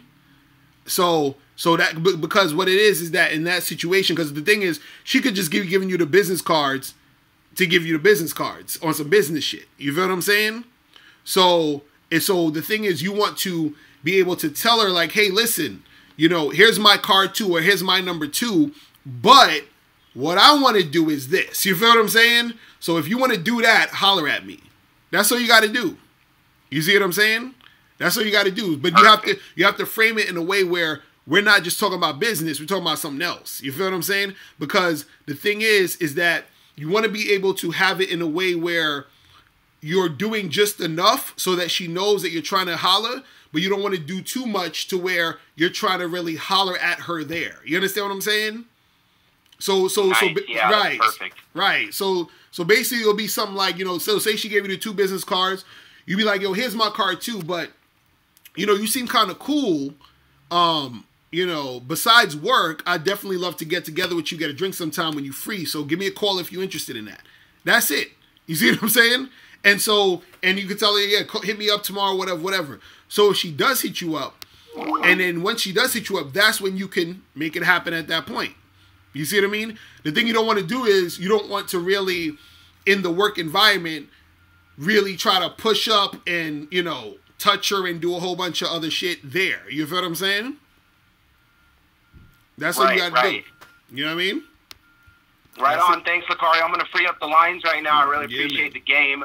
I'm about to I'm jumping on the website right now and getting a hard copy of that How to Have Sex with 2 Women a Day. I've been trying to get that. I'm actually going to jump on right now. In good faith, I'm going to buy that right now because I've been meaning to read that book. I appreciate your That's what's up, bro. Game. Appreciate it, man. Yeah, definitely. The game's heavy in there, so make that shit pop. All right, I'm going to holler at you, man. Thanks, my man. Keep spitting. All right, peace. Later. Peace. All right, so who's next on here? Yo, what's poppin'? Who's this? What's up? What up? What's poppin'? Bro? I'm good. Who's this? What's up, brother? Listen, man. I'm good. I have a hold on, wait. Hold on. What's your name? Chris. Chris. All right, Chris. Are you on the Bad Boy membership, Chris? Hell yeah. That's what's up, bro. So what's poppin' with you, man? Nah, man. I have a message for Fareed Succeed. You know what I'm talking about. For who? Oh, you say he didn't succeed? Yeah, you made a video on the confidence, right? Mm-hmm. And this fool in the message board said, "Oh, the reason why Mr. Locario has all these women because he's good looking, right?" Mm-hmm. And what he failed to realize that it's not about your looks, but it's about your mindset. Mm-hmm. Mm-hmm. It's about how you come across. And also, with these look, money, status guys, guess what? Brad Pitt and all the good-looking guys, they've got to maintain their looks. They just don't fall out of bed looking like that. Right. And that's what a lot of these guys don't understand. If, let's say Teresa C gets a girl, guess what? You got to maintain that relationship. You got to maintain this stuff. And this is what the looks, money, status guys don't realize. You got to maintain all of that. Right. Stuff just don't happen on its own. And that's the whole thing with confidence that I got from your video. Is you got to maintain that mindset. Exactly. Thank you. Exactly. There you go. That's what I've been trying to tell these guys. Because look, even this is the thing. You're gonna have women, they're gonna be like, yo, this guy's good looking. I like the way he looks. I'm physically attracted to him, and they'll fuck with him because they like the way he looks and all that other good stuff. And the looks is subjective. So that woman likes that guy because he looks this way. She may not like another guy because he looks a certain other way. But that other a probably still a good looking dude. It don't matter. But the thing is that any guy that women, when they talk about you looking good, people don't understand that looking good, like you said, you still have to maintain your looks. You still got to work out. You got to eat right. You got to shave. You got to brush your teeth. You got to do all these different things. You know what I'm saying? So, you know. Exactly. Right. You know what I mean? And so you got to maintain that shit. In the same way you got to maintain, if you're in a relationship, you got to maintain dealing with the girl, you know, making sure that the relationship is flowing in a good direction, all this other stuff. You understand? Same thing if you're trying to, like if you're working out, you got to maintain those muscles, do all this other shit. And the same thing, right? And the same thing you said with the mindset. You have to maintain the mindset because there's going to be a lot of shit that's going to be coming at you, a lot of shit that's going to make it easy for you to sink back into feeling sorry for yourself, feeling, you know, depressed, feeling this and feeling that. You got to be able to maintain that, you know, vibe, that energy about you. You see what I mean? So you're definitely correct, man. You know what I'm saying?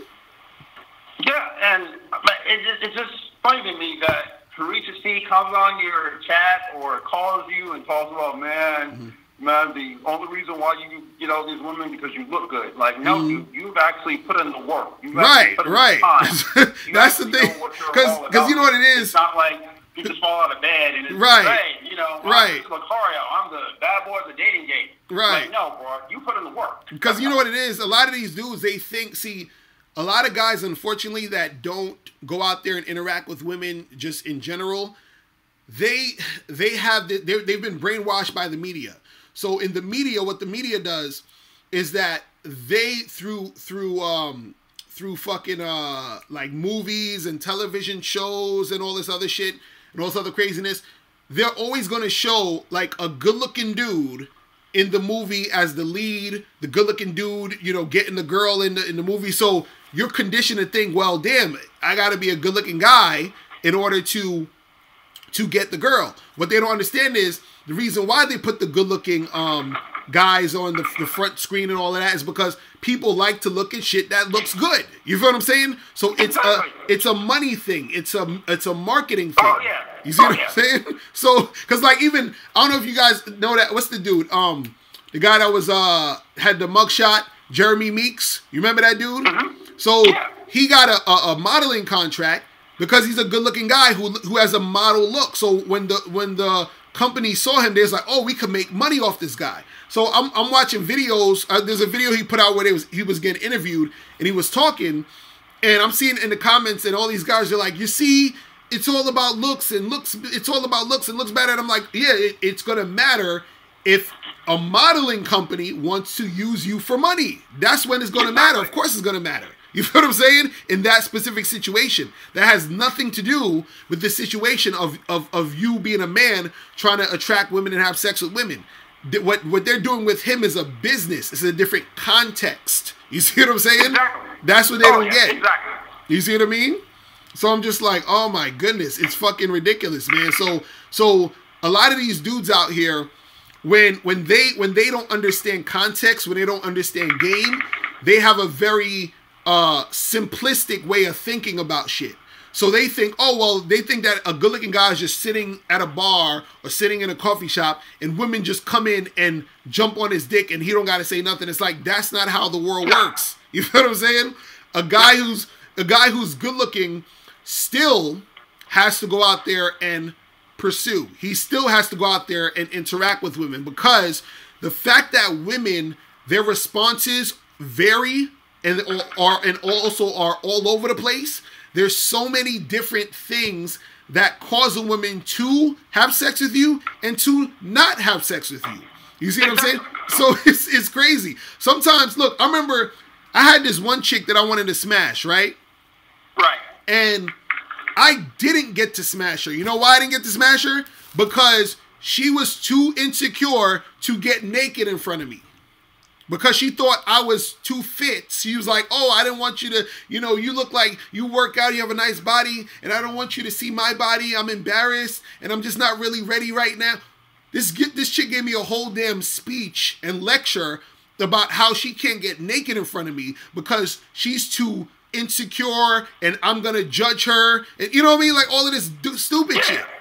You see what I'm saying? So what did it matter that she thought I was attractive or good looking? I still ain't get the pussy.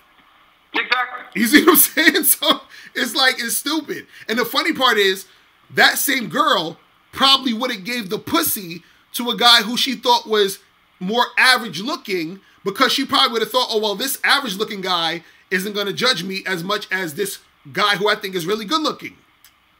You see what I'm saying? I think the big issue would be the average guy would screw himself over because he'll be like, oh my God, like he's too good looking. Mm-hmm. He wouldn't know what to do because the average guy doesn't have game. Mm-hmm. You know what I mean? Exactly. So, that's the issue. It's not a matter of what I've learned from the Bad Boy membership. It's not a matter of looks. Don't get me wrong, that helps, but it's about what you're all about and your programming. It goes with what you're saying. It's about can this chick cooperate with you? And if she can't, you let her go. Right, That's what it's all about. Right. And this is the funny part, and this is the difference between men and women. For us men, if we see a woman who's very physically attractive, right? Right. That woman can say to us, yo, guess what? I just fucking stole $1 million out the bank and I murdered 30 people yesterday. And she could be telling the truth, and most niggas would still fuck her. You feel what I'm saying? Now, most definitely. Right, now, if a woman sees a guy who's physically attractive, and he's like, yo, he's like, listen, I just murdered like all these people last night and stole a bunch of money. Most women will be like, what the fuck is wrong with this nigga? Like, they'll be weirded out and then probably won't fuck him. Now, there will be some women who still will fuck him, but there's a lot that's not going to fuck him. You feel what I'm saying? Just because she gets a different vibe now, she's like, damn, what the fuck is wrong with this dude? Even though she's physically attracted to him, because now she feels weird, right? She doesn't want to fuck. Right. We could feel weird all day. We still fucking. You feel what I'm saying? So that's the difference. You know what I mean? And that's what dudes don't understand is that for women, at the end of the day, a lot of it has to do with feeling. This is why women are so fickle all the time. This is why you get flaked on a lot. This is why 1 minute a chick seems like she's feeling you, the next minute she don't. This is why 1 minute you get her number and you everything seems cool, and then you call her and she never responds to your call. You're like, what the fuck is going on? You feel what I'm saying? So, you know, it's crazy, man. So I'm like, Jesus Christ. So that's what dudes got to understand. You understand what I'm saying? Like, they don't understand that women, based off of how they feel, you feel what I'm saying? They are going to respond based off of that in the large spectrum of things. And that's the part that people don't look at. They always think it's 2 + 2 = 4 when it comes to women. You understand? That's more like men. We're men are like 2 + 2 = 4. Women are like 2x - 3 divided by the square root of 7 equals unknown. That's how women act. They're all over the fucking place. You see what I'm saying? And which is why, again, the title of the show, which is why you need to take charge and which is why you have to lead women. Because they're all over the fucking place. You see what I'm saying? Exactly. So, you know, it's crazy. So, you know. Well, that's all I have to say, Yeah, man. But, yeah, that goes out to Harid, to Seed.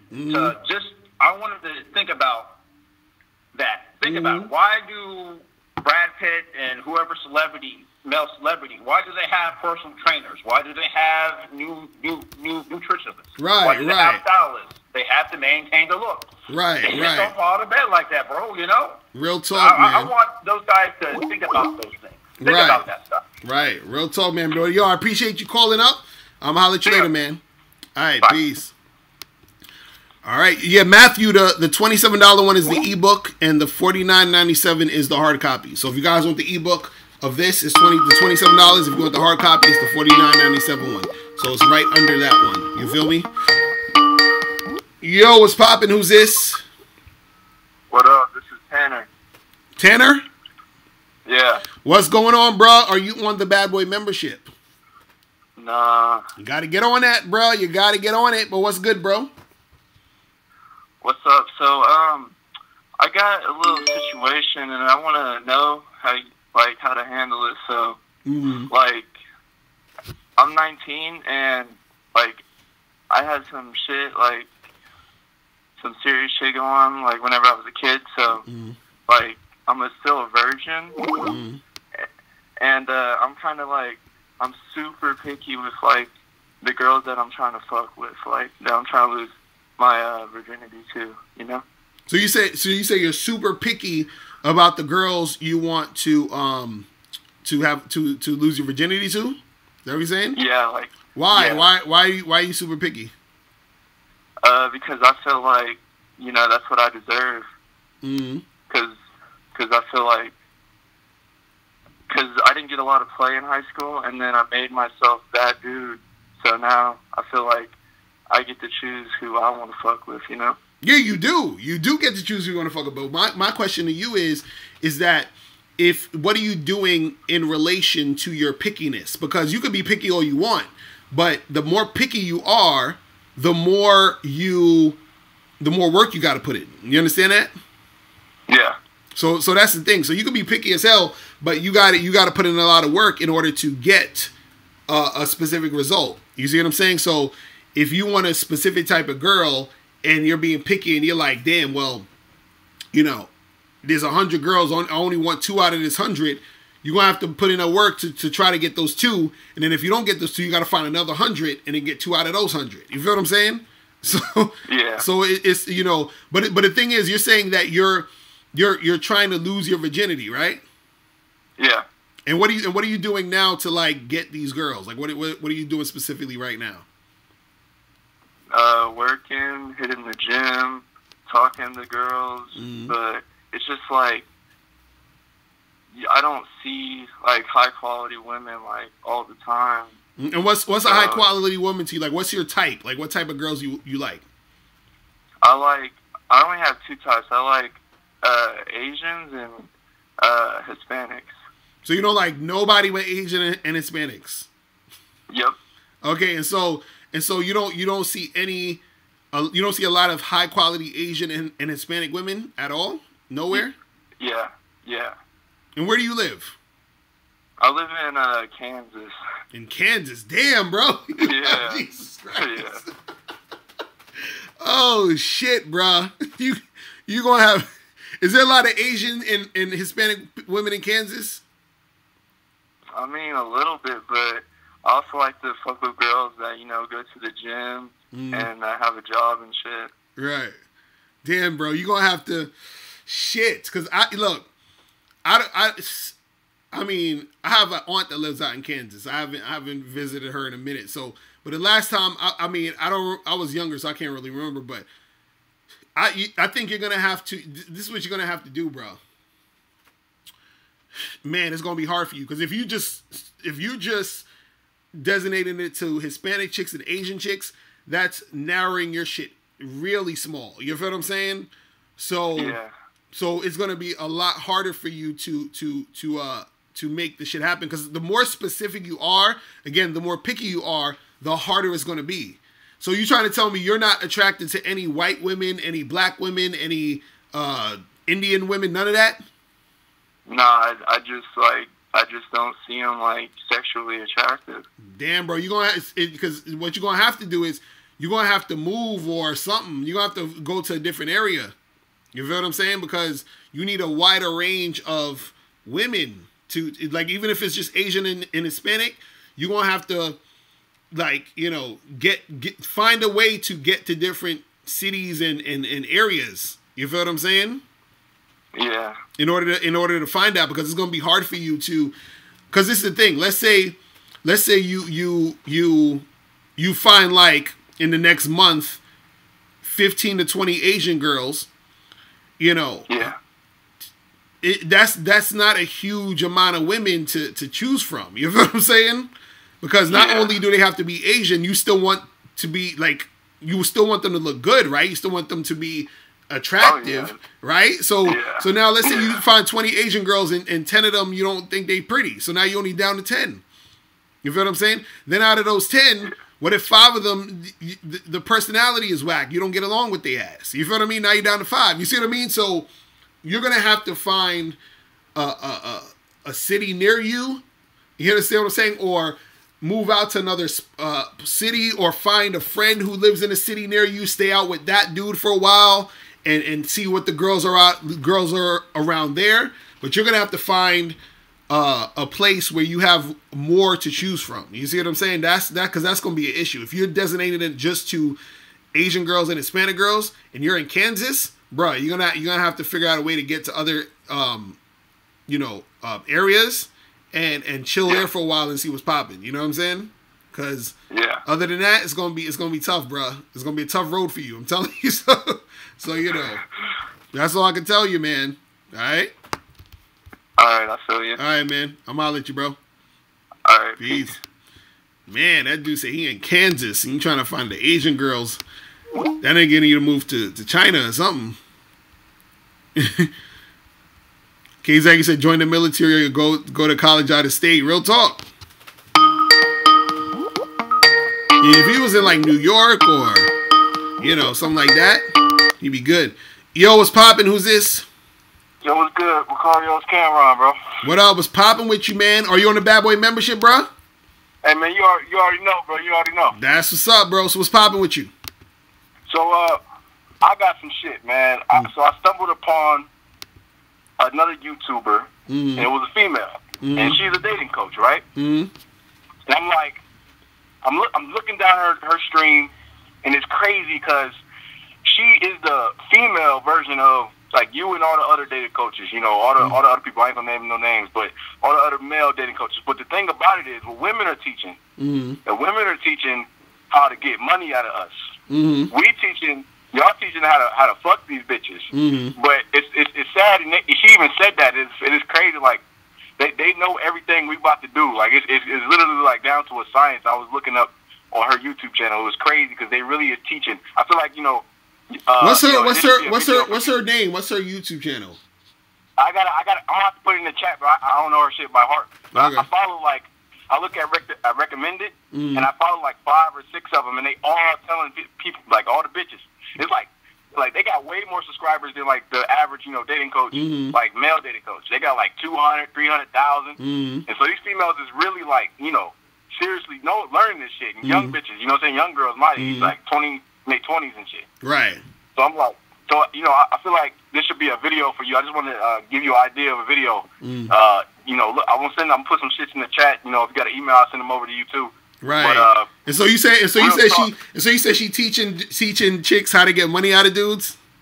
Yeah, and like they teaching them how to be feminine and like seduce niggas, like literally seduce. You know your old friend that you had on your live stream, light skinned girl. Yeah. She was talking mad shit. Right. Hang up on a nigga. Right.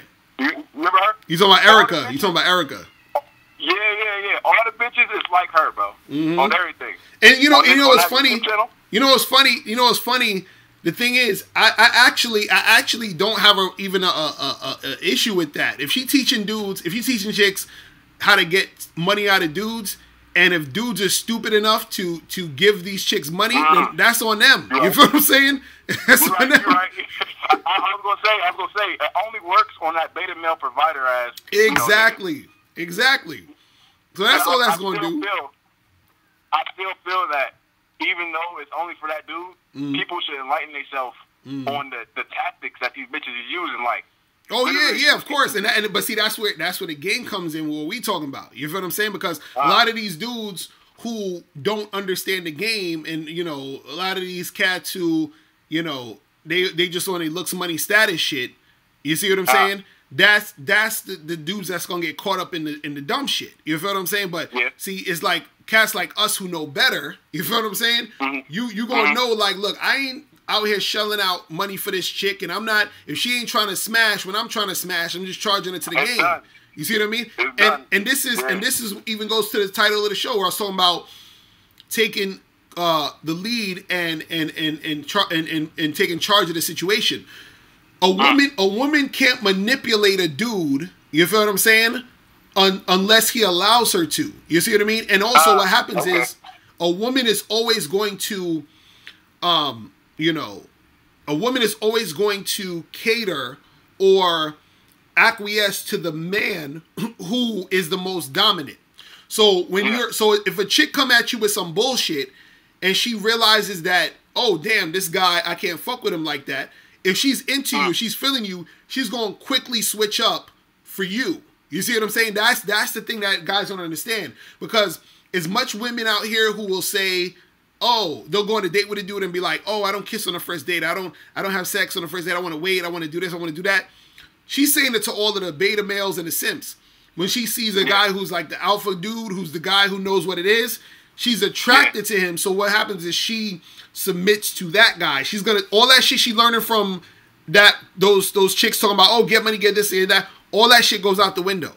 Because her natural inclination is to be attracted to and sort of like go towards that guy. You see what I'm saying? So you know, that's what it is. Yeah.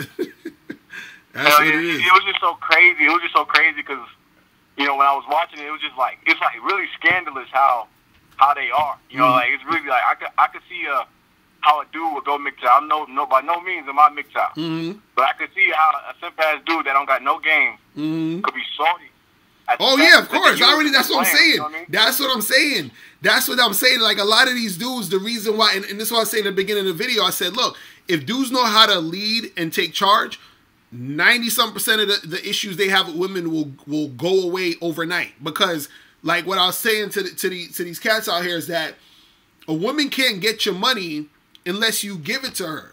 You understand what I'm saying? Right. And if you don't give it to her, because and again, dudes are scared to lose the women. So what dudes will do is they'll say, damn, well, I don't want to lose her, so let me take her out on 3 or 4 dates. It's like, so now she got you for 3 or 4 dates. She fucking got you. You see what I'm saying? And so she manipulated you into getting shit popping. You see what I'm saying? And so instead of you being a man and saying, listen, I ain't doing none of that shit. And then what happens is that the girl will generally switch up her shit. See, the girl is supposed to switch up for the man, not the other way around. This is why guys always get shit confused. You are not supposed to switch up for women. Women are supposed to switch up for you. You're the mountain, the woman is the weather. You understand what I'm saying? The mountain doesn't switch up, the weather switches up. You see what I'm saying? That's what that's what you gotta understand. So that's the thing. If a woman's doing some shit and you switching up for her, you are now the bitch. You see what I mean? That's all that is. You see what I mean? So it's crazy, man. Hell yeah. You know. Hell yeah. That shit crazy. Well, shit, I'm gonna let you get to the next caller, big bro. But I had to come in and say that. I'm gonna put some shit in the chat. Let us know what the channel is. I want to check it out. All right, bro. I'm out. Peace. Later. But yeah, that's the thing, man. Like these chicks, they'll get the simps. They will definitely get them simps in these motherfucking you know, motherfuckers that don't know the game. That's what's gonna happen. You feel what I'm saying? That is what's gonna happen. So don't get caught up in that shit. Don't get caught up in that shit. So what's going on in the chat room, people? What is popping? So he said a She-Ra71. I think I know what you're talking. I think I've seen her channel before. I might have to check out some of her shit. Yo, what's going on? Yo, what's good, Locario, man? This is Jules, Louisiana again, man. What's popping, bro? So what's going on? Wait, did I ask you if you're on a Bad Boy membership yet? You have. Are you though? That was about 2 days ago. Did you get on it? I'm probably gonna get a book. Huh? Did you get on it yet? Not yet. I'm probably gonna get a book. All right, you gotta get up on that, bro. All right, so what's good with you though? I just know today's the big day, Friday and Saturday. I just trying to get some inspiration and stuff. All right. I've been looking for some fire in like other fields, like both in like my work and the sex life and shit like that. I've been trying to see. I know if I put in 20 times the work, I'm gonna get probably different results. Just trying to see if you got any motivational piece. So you say you're trying to do what exactly? I just need to put in 20 times the effort in everything I'm doing. Okay. But I'm moving slow and I don't know why.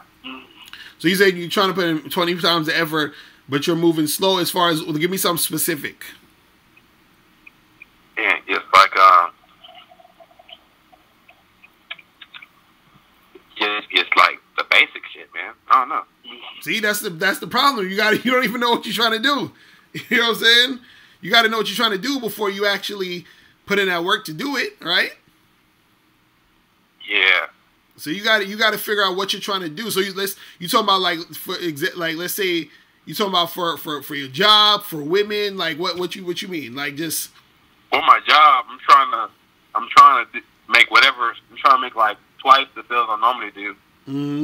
Okay. And what are you trying to do that? Or what do you think you need to do that? I need to do more preparation. This move. Okay. Put in more work. Okay, and Yeah, what type of work specifically do you think you need to do to make more money? Damn, I get. See, and that's the thing. You need see what you need to do is you need to spend some quality time with yourself and figure out everything you're trying to do and then execute. See that the problem is not that you're moving slow. It's that you don't know where to move. You feel what I'm saying? I don't know what I'm doing. Damn. That's all it is. You got to figure out where you're trying to go. You don't have any direction yet. So you got to figure out what you're trying to do. And then once you figure out, okay, this is what I want to do, then you execute. You say, okay, I'm going to do this step to get to here. That's what you got to do. It ain't that complicated. The reason why it seems complicated is because you don't know what's going on. You're not focused. You feel what I'm saying? Yeah. I had better direction a couple months ago. When I had the direction, everything was in line. A lot of stuff started going through. Mm-hmm.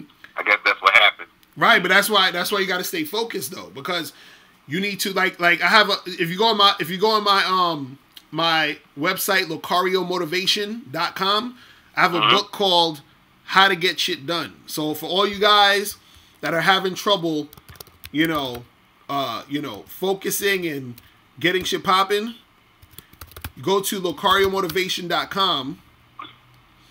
And I have a book called How to Get Shit Done. It teaches you steps on how to actually get shit done. So that book right there, and it's only $7. So you understand what I'm saying? I'll go ahead and get that shit then. Right. So it's something that's gonna teach you how to it's goal setting. It's for. Is it an audio book or like a? No, it's just an ebook. Just an ebook. And it's so it teaches you how to get shit done. So I talk about how I was able to get stuff done in my life to be successful, what I'm doing and stuff. And so I put those principles in that book. You see what I'm saying? So you guys can check that out. So yeah, definitely you just need to spend some time, figure out what you want to do, make a game plan, and then execute, and you'll be fine. You feel what I'm saying? Yeah. Sure. All right, bro. I got you, man. I'm gonna holler at you, man. All right, peace. All right. Later. Yeah, man. So yeah, that's what it is. That is what it is. Are we ever gonna get Costas to call up ever in life? I don't know if that's gonna happen. Yo, what's going on? Hey, what's up, Mr. Locario? What's poppin'? Who's this? It's Dr. Cuddles. Dr. Cuddles, what's poppin', bro? Are you on the Bad Boy membership yet, bro? I need you specifically. Yeah, I told you last time I'm on it. That's what I'm talking about. What's going on, bro? Yeah. Yeah, I remember we talked last time. I don't know what happened. Like one of us got cut out or something. Mm-hmm.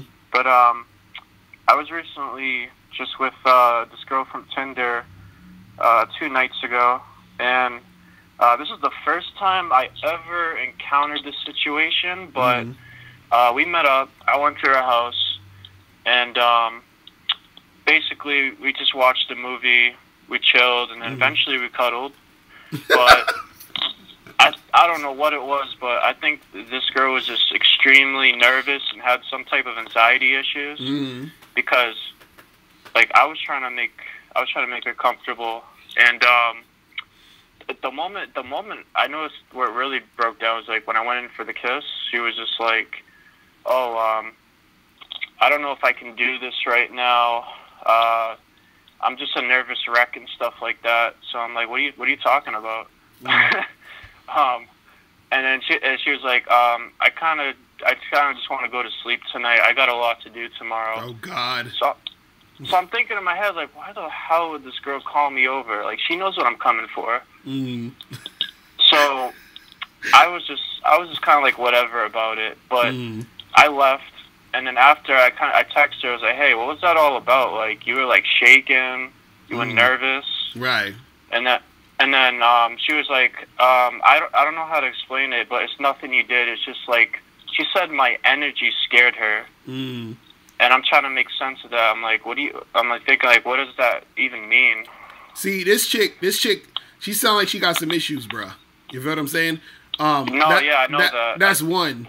But the thing is this: what you got to do sometimes when it comes to dealing with these girls, right? Is you got to be a little bit more direct about what you're trying to do. So before you go over to her house, right? You got to let her know, be like, hey, listen, I'm gonna come over, but when I come over, I'm gonna want us to get naked and you know, hook up. I'm gonna want us to, you know, fuck around. I'm gonna want us to fuck. Yeah, when we were talking on Tinder, like I could tell she was giving me subtle hints, like she wanted to do that. Right, but you gotta make it plain and simple. Be like, listen, I want to come over to have sex. I want to come over to fuck. I want to come over to get naked. You understand what I'm saying? Especially if this is if this is a chick who, you know, this is a chick this first time you meeting her, all this other stuff. You want that to be sort of be known, or you could even say, hey, listen, you know, I want to come over, but I don't want to come over if, you know, we're not gonna like get to it. We're not gonna do it. You understand what I'm saying? Like let them know this. I got you. Right. So now, second thing though you got to do is, and if you're in this situation again, is because see, this is the thing. Sometimes you'll be in a situation where you don't necessarily need to verbalize it, you know, on the thing, and you go over there, and then of course shit pops off. You understand what I'm saying?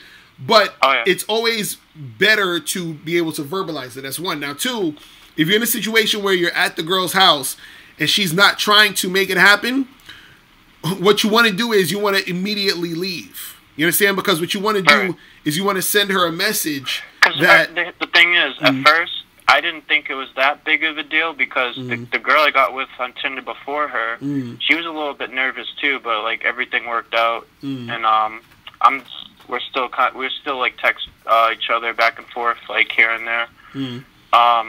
So yeah, that one worked out. But so like this one, I was just thinking at first, like I was giving it some time. I was like, all right, she's just probably a little bit nervous. I might talk to her for a bit, try to make her more comfortable. And so that the reason why I just started to put on a movie. Like I just told her, like, hey, come here. Like so I'm like, you know, put my hand around her shoulder. I'm like, are you good? She's like, yeah, I think it's just because we're meeting for the first time and stuff like that. So I'm still being like understandable about it, but the moment she's like freezing up and like she's shaking like that, I'm like, oh, what's this all about?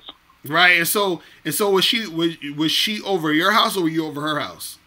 I was over her house. Okay. So all you do is when you see that situation occur, you want to just immediately leave and cut it off. Leave, yeah. Right. And do it in a nice way. Don't be all weird about it. Just do it in a nice way. Be like, well, listen, you know, you seem like you're not really comfortable with this, so you know I'm gonna go, and you know when you are feeling more up to it, we could probably do this again another time.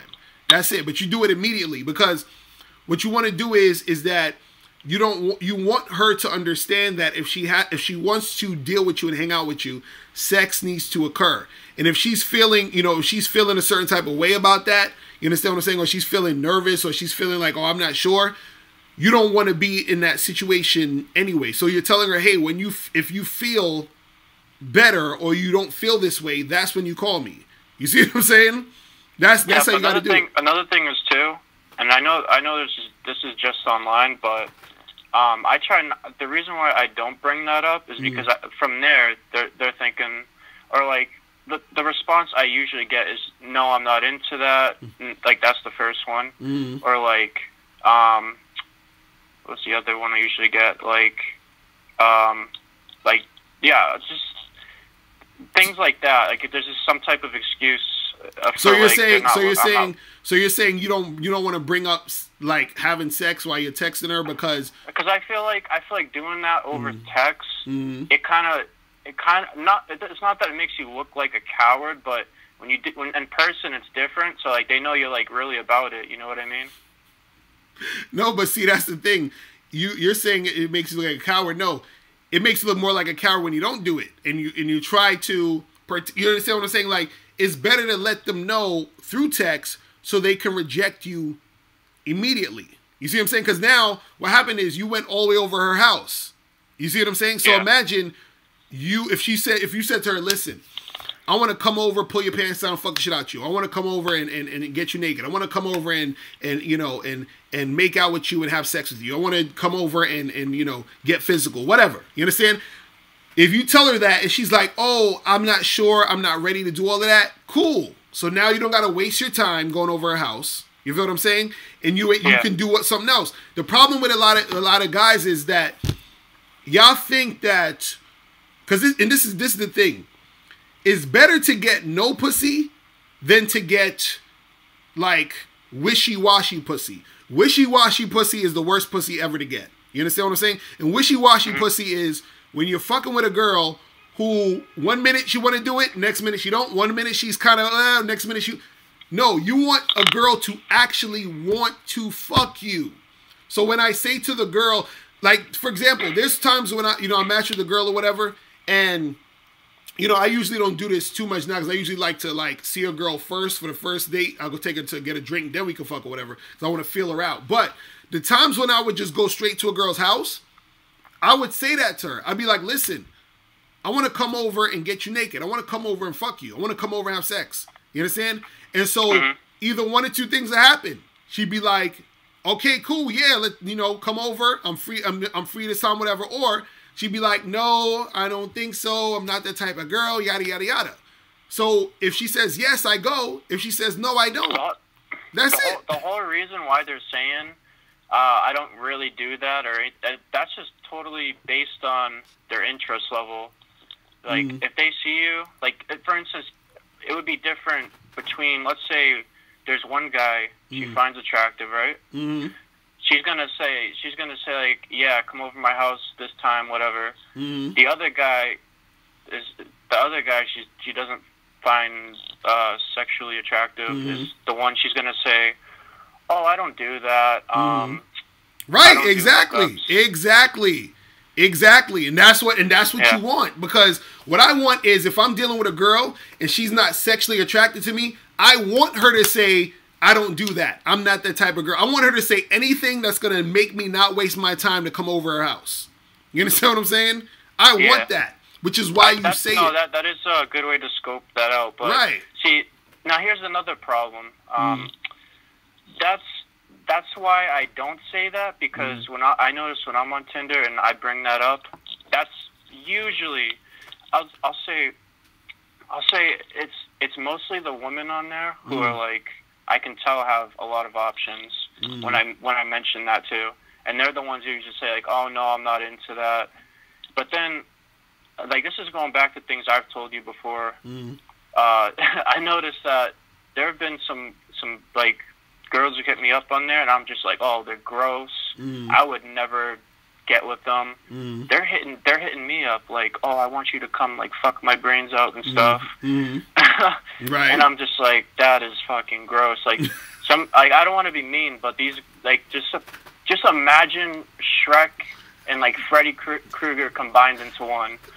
Like, that's how some of these girls look. They hit me up ridiculous. Oh, hilarious. But then you don't even bother with them. Just be like, all right, whatever. And then you move on to the girl that you want to talk to. And then when you're having that back and forth with her, be like, listen, if I'm coming over your crib, we doing this.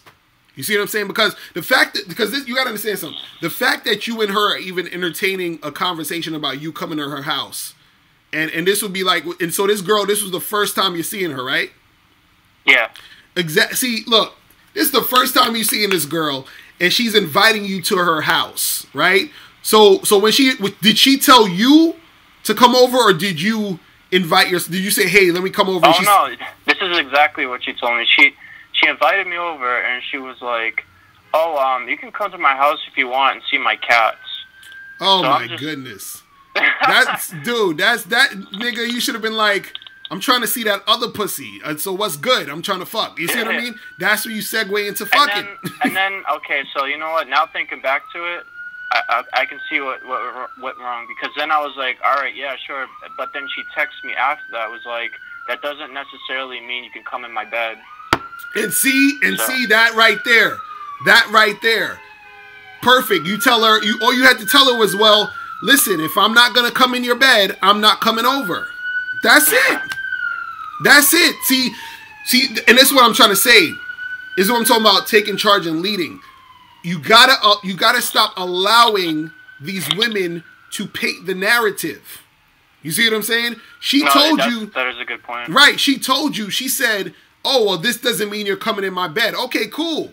Well, guess what? I ain't coming over. You know what I'm saying? I just noticed how the more attractive the woman is that I'm trying to do that with, like the harder it is, especially on Tinder. Like, well, then you're gonna have to try to find girls off Tinder if you know what I'm saying, because Tinder allows women to be extreme attention whores. Like, they're attention whores. They're supersized attention whores. They're attention whores on steroids on Tinder and all that other shit. You understand what I'm saying?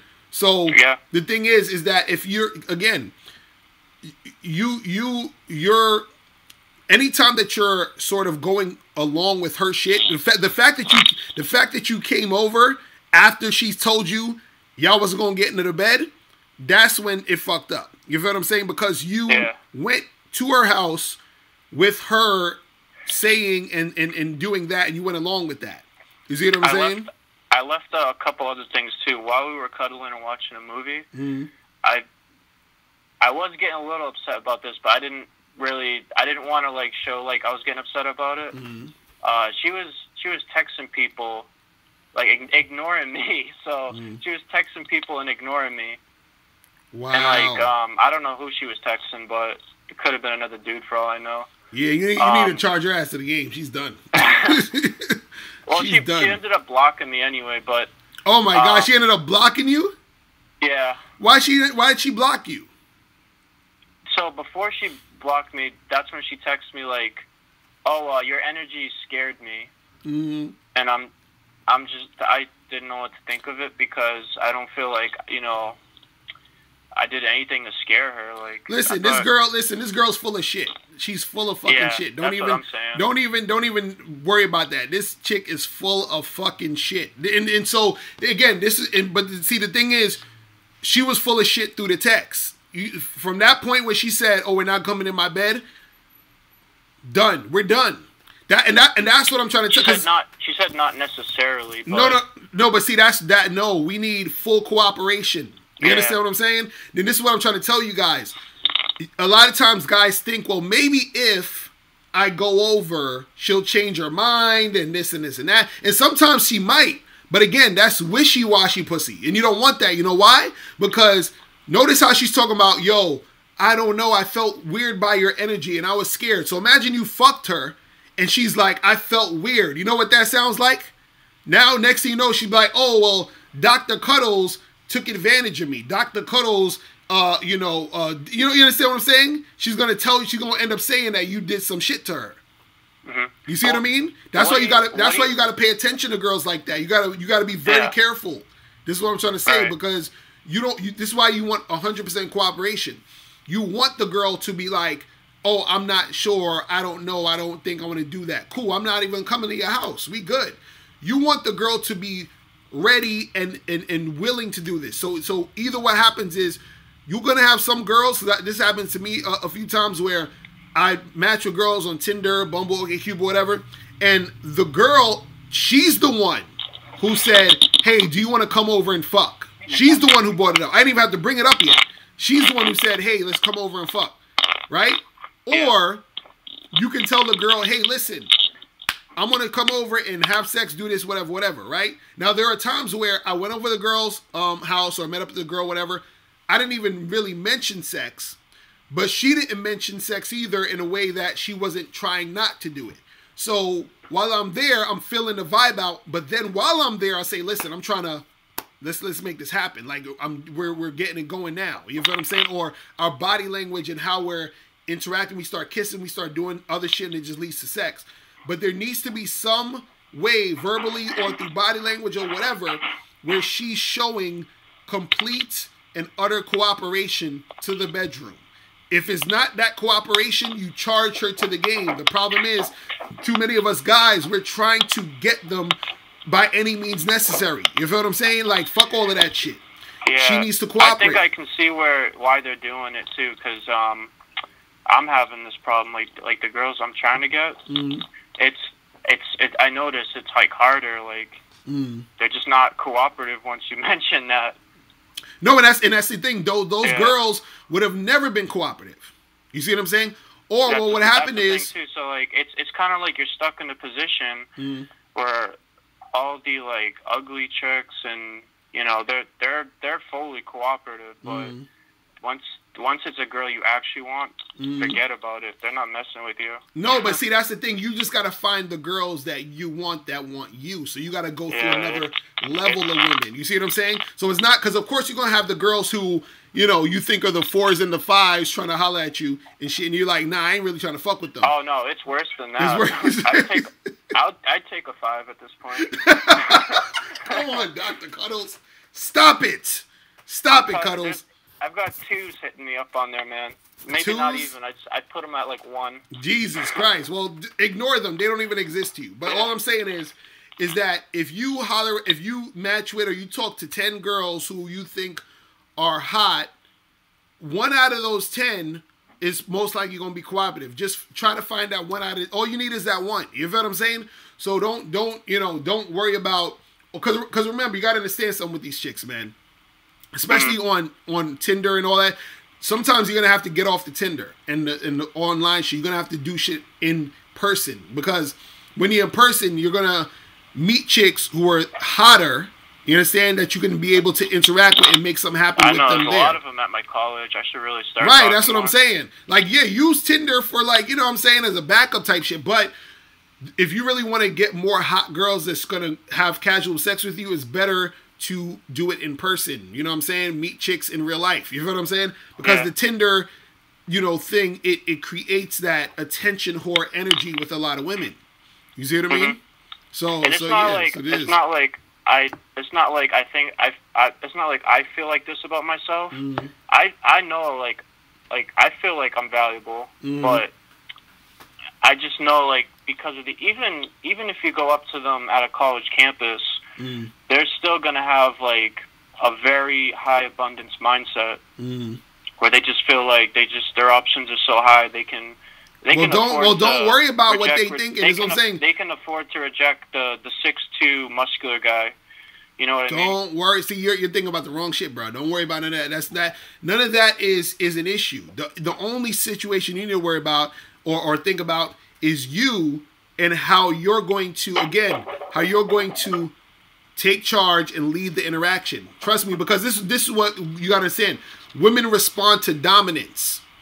You feel what I'm saying? So when you approach that girl, right, and you are dominant and you're telling her, like, you know, you're in your college campus or whatever, you approach the girl, you be like, let me talk to you for a second. What's your name? Yo, you're looking kind of good. My name is Dr. Cuddles. What's your name? All right, well, listen, when you get off of class, all right, so yeah, listen, here's my number. Holla at me. Like, you understand? Like, you do that to as many girls you want in your school. You understand what I'm saying? You're going to get chicks that's going to be receptive to you in that situation. You see what I mean? But it's about being dominant, because like I said earlier, yeah, girls get a lot of attention, but attention from who? Mostly simps, mostly beta males, mostly guys who don't know the game. You feel what I'm saying? Oh, I can tell you the guys I see that, like, talking to girls at my gym, like, I can tell they're in the friend zone completely. Exactly. So that's what I'm saying. So all they waiting for is a dominant alpha male dude who knows what the fuck he's doing to blow their back out. That's what you got to understand. And again, there's too many women out here, bro. I'm telling you, there's too many women. So don't get caught up, because, you know, I've been seeing all these goddamn black pill videos in my feeds and shit. Niggas is defeated. Yeah, they're like, I can tell it's on the rise. Right. It's everywhere now. So you know, a lot of them, they're like, well, I gotta go and talk to all these girls and it's never gonna happen.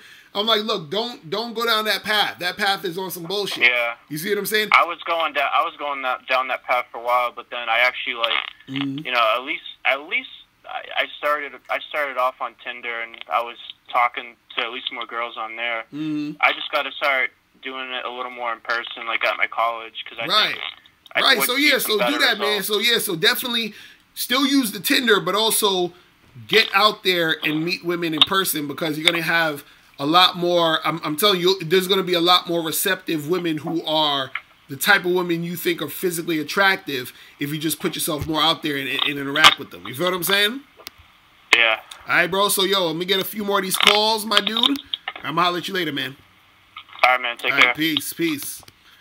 Yeah, man. So yeah, you guys, you know, you gotta You gotta go out there and talk to these chicks, man. I'm telling you, don't just rely just on the apps. See the apps, and I'm guilty of that too, you know. But see, the thing is with the Tinder and the Bumbles, that shit, I'm spoiled with that shit. So, but it's always easier finding women in person because it's so much more of an advantage you have when you're interacting with them in person because it's all in real time. You got body language. You got that the energy is there when you're interacting with the chick. You can really see in real time if she's really feeling you or not. You understand? So, you know. Yo, what's going on? Hey, how's it going, Mr. Locario? What's poppin'? Who's this? This is Max from Florida. All right, what's going on, bro? Are you on a Bad Boy membership? No, I recently discovered you about a few months back. But a few months? You gotta get up on that, bro. Your 2 women a day book, so pretty soon. All right, so what's good with you?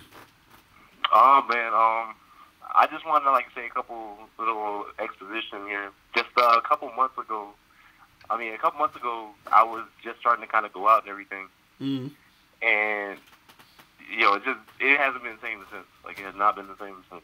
A couple weeks ago, actually, I was with a friend. We went out on a Friday, and we had things popping or whatever. We were doing approaches and everything. Mm-hmm. And by the end of the night, these girls that we were talking to, it was a friend of one of his exes, and her friend, they were together at the club. So throughout the night, he was, talking to them every now and then. And by the end, this one dude was trying to, get one up on him, and he was trying to, steal him from my friend. Mm-hmm. So he calls me over. He's like, hey, this is 3 o'clock in the morning. He's like, hey, this guy's trying to, get up on the girls. He's like, Mm-hmm. I was just like, say no more. So I go up and I help him out. And I was just talking to the guy so he can, get him off for the girls or whatever. And before I know it, they're already, down the street. Mm-hmm. So I was kind of gaming the guy for a minute. Mm-hmm. And, by that point, they're already all the way down there. So I said goodnight to the guy. We end up in the girl's car, and one of the girls' cars, and I'm in the back with one of the girls, and he's in the front with the other girl. Mm-hmm. And they're doing their thing in the front. They're making out, whatever, doing their thing. And in the back, me and the girl are starting to fill up on each other. And the craziest thing happened. I did not think this was possible, but, this is the thing. If you don't go out there, you won't know what's going to happen, you know? Mm-hmm.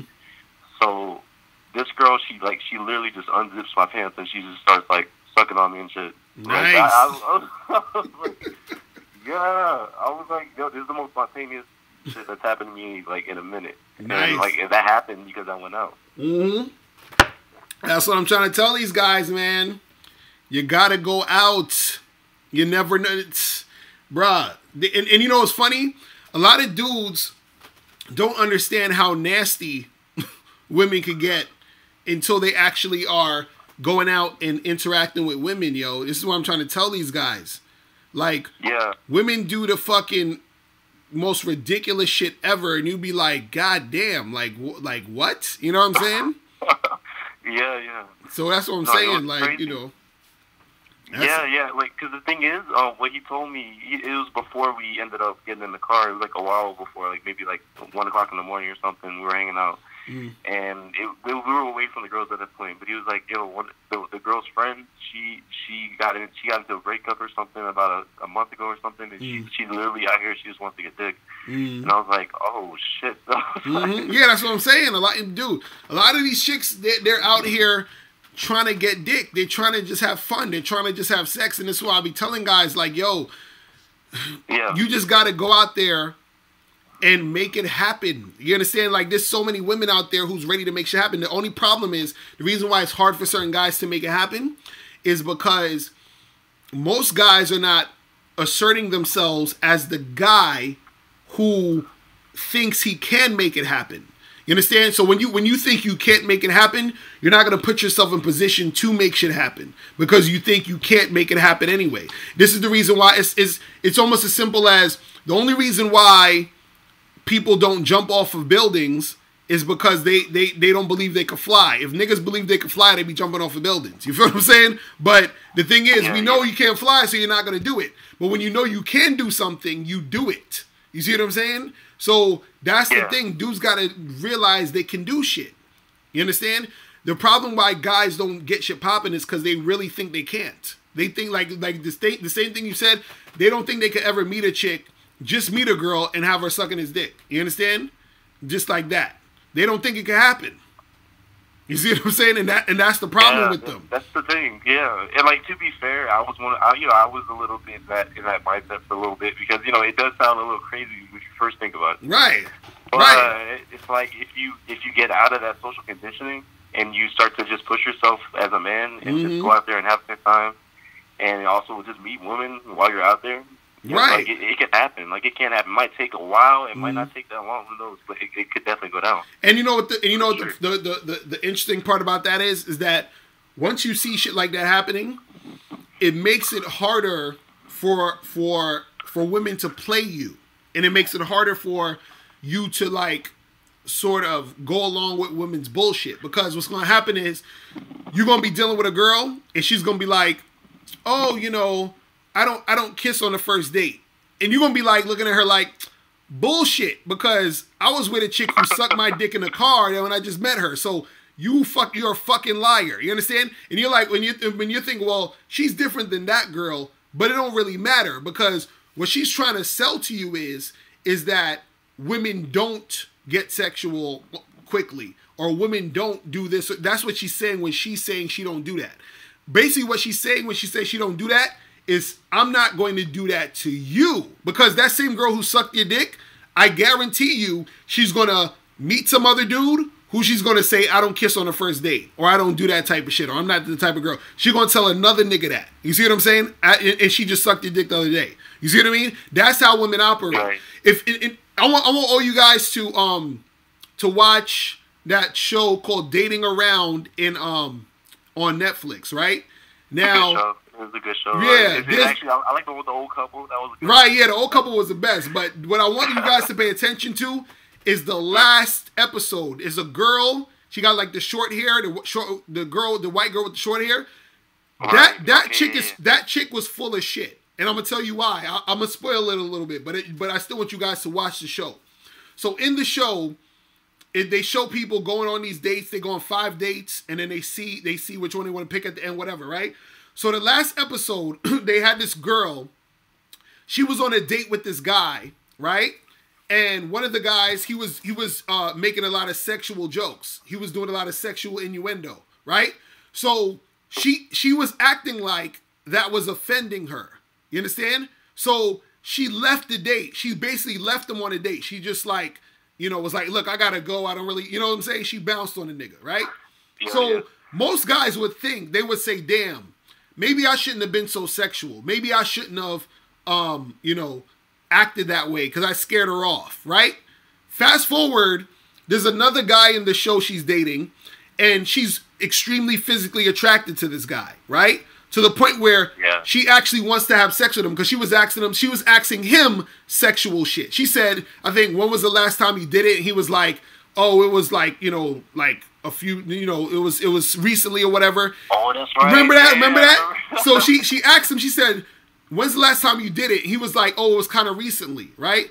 And then so he asked her, so when did you do it? And she was like, well, I don't want to tell you when I'm not going to tell you my shit. And so basically, long story short, that guy who she was sexually attracted to, he left her. He wasn't feeling her. So he bounced. But what I want you guys to notice is that because she was sexually attracted to that guy, she was willing to talk about sex. And not only talk about sex, she would have probably fucked that guy that night. But the other guy who was doing the sexual innuendo, she wasn't really that attracted to him. So she was acting like he was doing something wrong.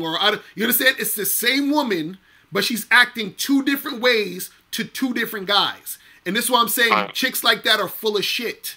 You feel what I'm saying? So this is why when you're dealing with a girl, don't be scared to be sexual with her, because the women who want to be sexual with you will be sexual with you. They can act like, oh, I don't do that and do that. They're just saying that to you. And all that's indicating is that they're not really trying to do that with you. But with another dude, they're going to do that shit.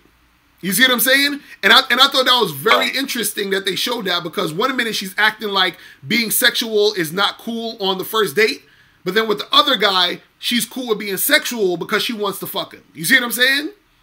So yeah, it's almost like they knew the game. Like they wanted to kind of show a quick little thing, like, hey, you know this thing exists. You know? Right, it's crazy. That was the thing. Yeah. It was crazy, and I'm watching this shit, and I'm like, yo, this chick is so full of shit. Because one minute she acting like it's something wrong with being sexual, then the next minute when she want to be sexual, it's okay. That's bullshit. Right. You see what I'm saying? That's straight bullshit. It's like guys that think the girls that go out, like, you know, like, you made videos about this as well, and I think K Zaggins made one or two, or he like referenced about it. He was like, oh, the same girls that you see in the stores or whatever during the day. There's like that whole false belief that they're not the same girls that are in the nighttime. Exactly. Like, yo, they're the same girls. It's the same shit. They might not go to the exact spot you go to, but they go out with friends and they do things. You know, it's like they do go out. You know? Right. It's the same shit, man. I'm telling you. Like I said this story before about that time where I had fucked this girl, like the first time I met her, and one of my boys was dating her. And he was like, and I didn't know he was dating her until I met her later on, because he was like, oh, I'm seeing this girl, I really like her, and he was throwing a party. He's like, oh, she gonna come to the party tonight, so you're gonna meet her. So then when the chick came to the party, it was the same chick I fucked like a month ago. And the thing was, he kept talking about this girl, and I said, yo, did you hit it? And he was like, nah, she ain't like that. She a good girl, blah, blah, blah, blah. And I didn't know who he was talking about at the time, but when I saw at the party, I was like, wait a second, this the good girl you was talking about? And so when she saw me at the party, she had this look on her face like, oh shit. You understand? Like you know, like she knew she was fucked up at this point. Her cover's blown. Exactly. It was a wrap. So I didn't really say nothing at the time, but when the shit was over, we kept it all regular. But when the shit was over, I told him, I said, bruh, you know I smashed this shit like a month ago? You understand? And so he wasn't, and this is the funny part, he was mad, but he was really mad at the fact of the whole situation. Because I always was telling him that, bruh, there ain't no fucking good girls and all that other shit. That's in your mind. So he was mad that I was right. He was like, damn, you right, bro. He was like, you right. And I was like, this is what I've been trying to fucking tell you. You see what I'm saying? So he had his wake-up call. You feel what I'm saying? He had his fucking wake-up call. You know what I mean? So it's crazy. My thing is, like, I mean, oh, no, go ahead. I'll let you know, no, that's what I was just saying. Like, he just had his wake-up calls. I was telling him, I was like, look, you got to get out that mindset of thinking, oh, well, she's a good girl. That's why she not doing this with me, and we're waiting, and, you know, we're taking our time. And you understand? Because dudes want the fantasy of thinking that, oh, the girl they're with is different than all these other sluts out here. And I'm like, bruh, it's the same shit. You feel what I'm saying? And so that's what guys gotta understand. It's the same fucking shit. So when you're dealing with a girl who says, oh, well, I'm not that type of girl. Bullshit. Oh, I don't kiss on the first date. Bullshit. Oh, I don't have sex on the first date. Bullshit. No, you've had sex on the first date before. You understand? You've kissed the guy on the first date before. So you may not want to do that with me, but you've done it. So since you don't want to do that with me, deuces, we out. You charged. Right. You see what I'm saying? That's it. Right. Yeah. Like the levels of reciprocation could be entirely polarizing with some other guy than it is with you or whoever. You know. Right. It'd be like the exact opposite. Yeah. Like it's just all, like I said, like you guys always say, it's all, a lot of it is really emotions. Mm-hmm. Ultimately, it's, right. Yeah. Like, you know, like I don't know, like the whole looks and like status thing. I've never really cared to believe in any of that anyway, because, like I said, up until recently, once I like discovered you and like RSD and all these other, because you know I found you guys out after like I broke up and after a girl broke up with me and everything, you know, as I'm sure a lot of guys did. Right. But I just discovered like there's basically like this. It's almost like the Matrix. It's like this whole other world, and it almost feels like once you start to push yourself and go out. You literally almost feel like you're a superhero. Like, oh yeah, for real. That's even if you don't get anything popping that night, you're like, yo, I can do this because your mindset is on the right path. You're like, yo, this is something I can do because I'm not just waiting around for it. It's like I can actually push and go into it, and what happens happens. Real talk. I'll say, can I stay on a little bit longer? Just like say a couple more things. Yeah, go ahead. Go ahead. I'll just give it one example. Like last weekend is, it was a small thing, but it was pretty significant. Like I was at this, I don't know if they have it in New York, but it's a thing called First Fridays. And yeah, they have this like, thing called First Saturdays at this museum I go to, but in New York. Hell, does it get popping over there? Like, yeah, it'd be a lot of chicks over there. Oh heck yeah, that's awesome. Mm-hmm. So it's like that, but it's in this place called downtown St. Pete, and you know, it's like the buildings and everything, and there's like this whole strip of like clubs and bars, and it's basically packed with just like straight up girls, guys, bro, like all age demographic. It's just older people like my age, like younger people. It's crazy. So I was over here with with my friends or whatever. We have like. Basically all go out almost every weekend because like we're part of like this RSD Facebook group. So we push ourselves and we're like, oh yeah, let's go out every weekend. So now we're like helping to develop each other and all that. So so we went out right last Friday, and I'm like, I didn't really do too many approaches. I was like, oh shit. Like, I kind of lacked that night, I'll be honest. But usually with me, I hit my stride during like around like 1 o'clock, 2 o'clock in the morning, like close like towards the end of the night, right? Because usually in Tampa, like Florida, like a lot of places close at 3 a.m. So I was basically killing myself at that point. I was like, oh shit! Like I was like jumping into interaction after interaction, and I was in this place, and it was crowded as hell. But everybody seemed like they were coupled up pretty much. So I was like, yeah, I was like, I'll just say hi to people, whatever. But I'm not gonna try and go in for any like hard interactions, right? So on my way out with my boy, like. I see this one girl, and she's just kind of sitting there. She literally just looks kind of bored. She looks a little lonely, and like her friends are like right there at the table, and she's just not even talking to anyone. And I was like, something inside me said, yo, let me do this. Like I'm gonna at least do this one before I leave, because I didn't approach really any girls in that spot. So like, let me make this my only approach before I leave the spot. Right. So I approach her. And you know how they do in the RSD. I was like, I barely do it, but I was like, let me do it, because the music's loud. So the physical opener is usually like better. So I just put my hand up for like a high five, right? She hits me back with it, and she's smiling already, and she like wraps her hand around my hand. I was like, holy shit. Like it's on, like it's a wrap, bro. Like, and it's funny because all you literally did was just acknowledge her, and now she's like excited. You feel what I'm saying? Yes, it was fucking insane, bro. Like you know what I'm talking about, like the whole Matrix shit. Like that's like the Matrix, like just was made itself known for a second. I was like, everybody was probably looking at it like, what the fuck? And so she grabs it, and I'm like, so I close my hand on her too. And, like, I trolled her around. I was, like, cheesy, but, like, I trolled her around.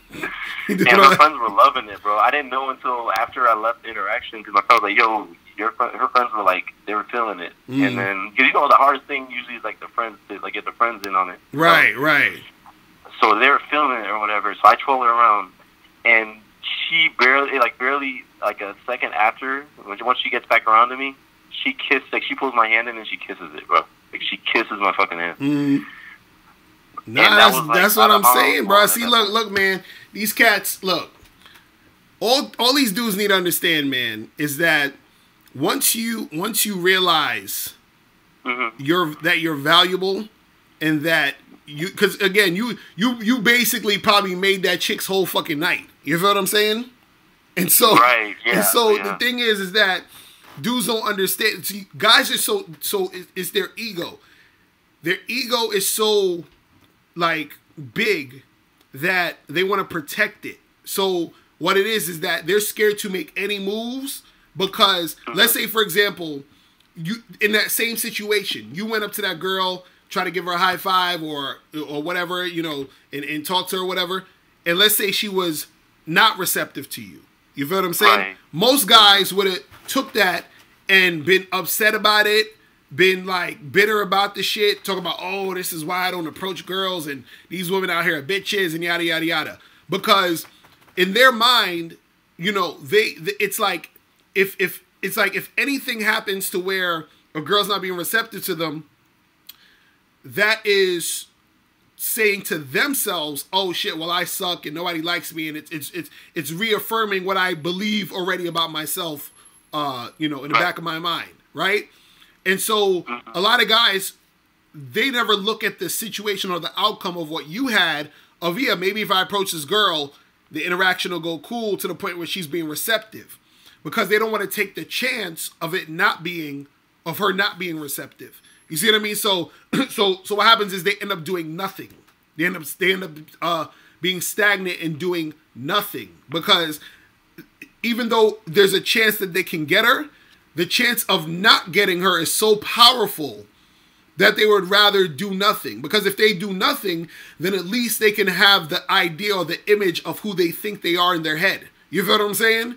So, you see what I mean? Definitely. And so that's the reason why a lot of these guys never really, get to that next level, because they're so scared to push forward. This is why they don't get those experiences of meeting a girl and her wanting to like have sex with them, giving head in the back of a car. They never get those experiences because they're too scared of the rejection. They're scared of, putting shit out there. They're scared of taking that risk to just really go out there and make shit happen. You see what I mean? Because they got their ego so tied into the interaction. Instead of just doing it and just enjoying it and just being free and doing what you got to do, and then things are going to fall into place. Because, there's no man out here who gets every girl. It just doesn't, it's impossible. It doesn't happen. That just doesn't exist. So if dudes just understand that and take that as fact and understand that that's part of the game, you have nothing to fear. You understand? It's like, if the girl's not receptive, that's cool. If she's receptive, that's cool. Either way, you're good. You understand? You got to look at it that way. You see what I mean? But a lot of dudes, they're so caught up in how they're looking to other people. They're worrying about what everybody else is going to think. You understand? They want everything to come easy to them because so they don't want to actually do anything, because and the safest thing for a lot of cats to do is to complain and just to find ways to say why shit isn't going to work, or why it's pointless, or why, you understand? This is why you got the MGTOWs, the TFLs, the incels, all these other niggas, because they don't go out like you. They don't interact with women like how you do. So they have no reference point. They don't understand what's really going to happen if they do it. You understand? And so that's the thing. You see what I mean? Yeah, and sometimes as me, when I started going out, I didn't have that group, or I never had friends that were adamant or just basically they were pushed to kind of go out. They were inspired to go out. They would always usually stay inside. I had a lot of homebody type friends. So, and then that's how I was before, before everything. I just kind of stayed home, or I would go to a friend's house. I didn't really go out. So, this whole club and bar or whatever, mostly club. I haven't hit bars like that yet, but this whole club thing is still new to me. But honestly, I get new experiences almost every weekend. Even if it's not just getting with a chick or whatever, some crazy shit happens, you never know. You'll see some stuff happen that you'll never see when you're inside or when you're just kind of staying to yourself. Exactly. And honestly, another good thing I'll say, some guys, Instagram closes are really good too, honestly.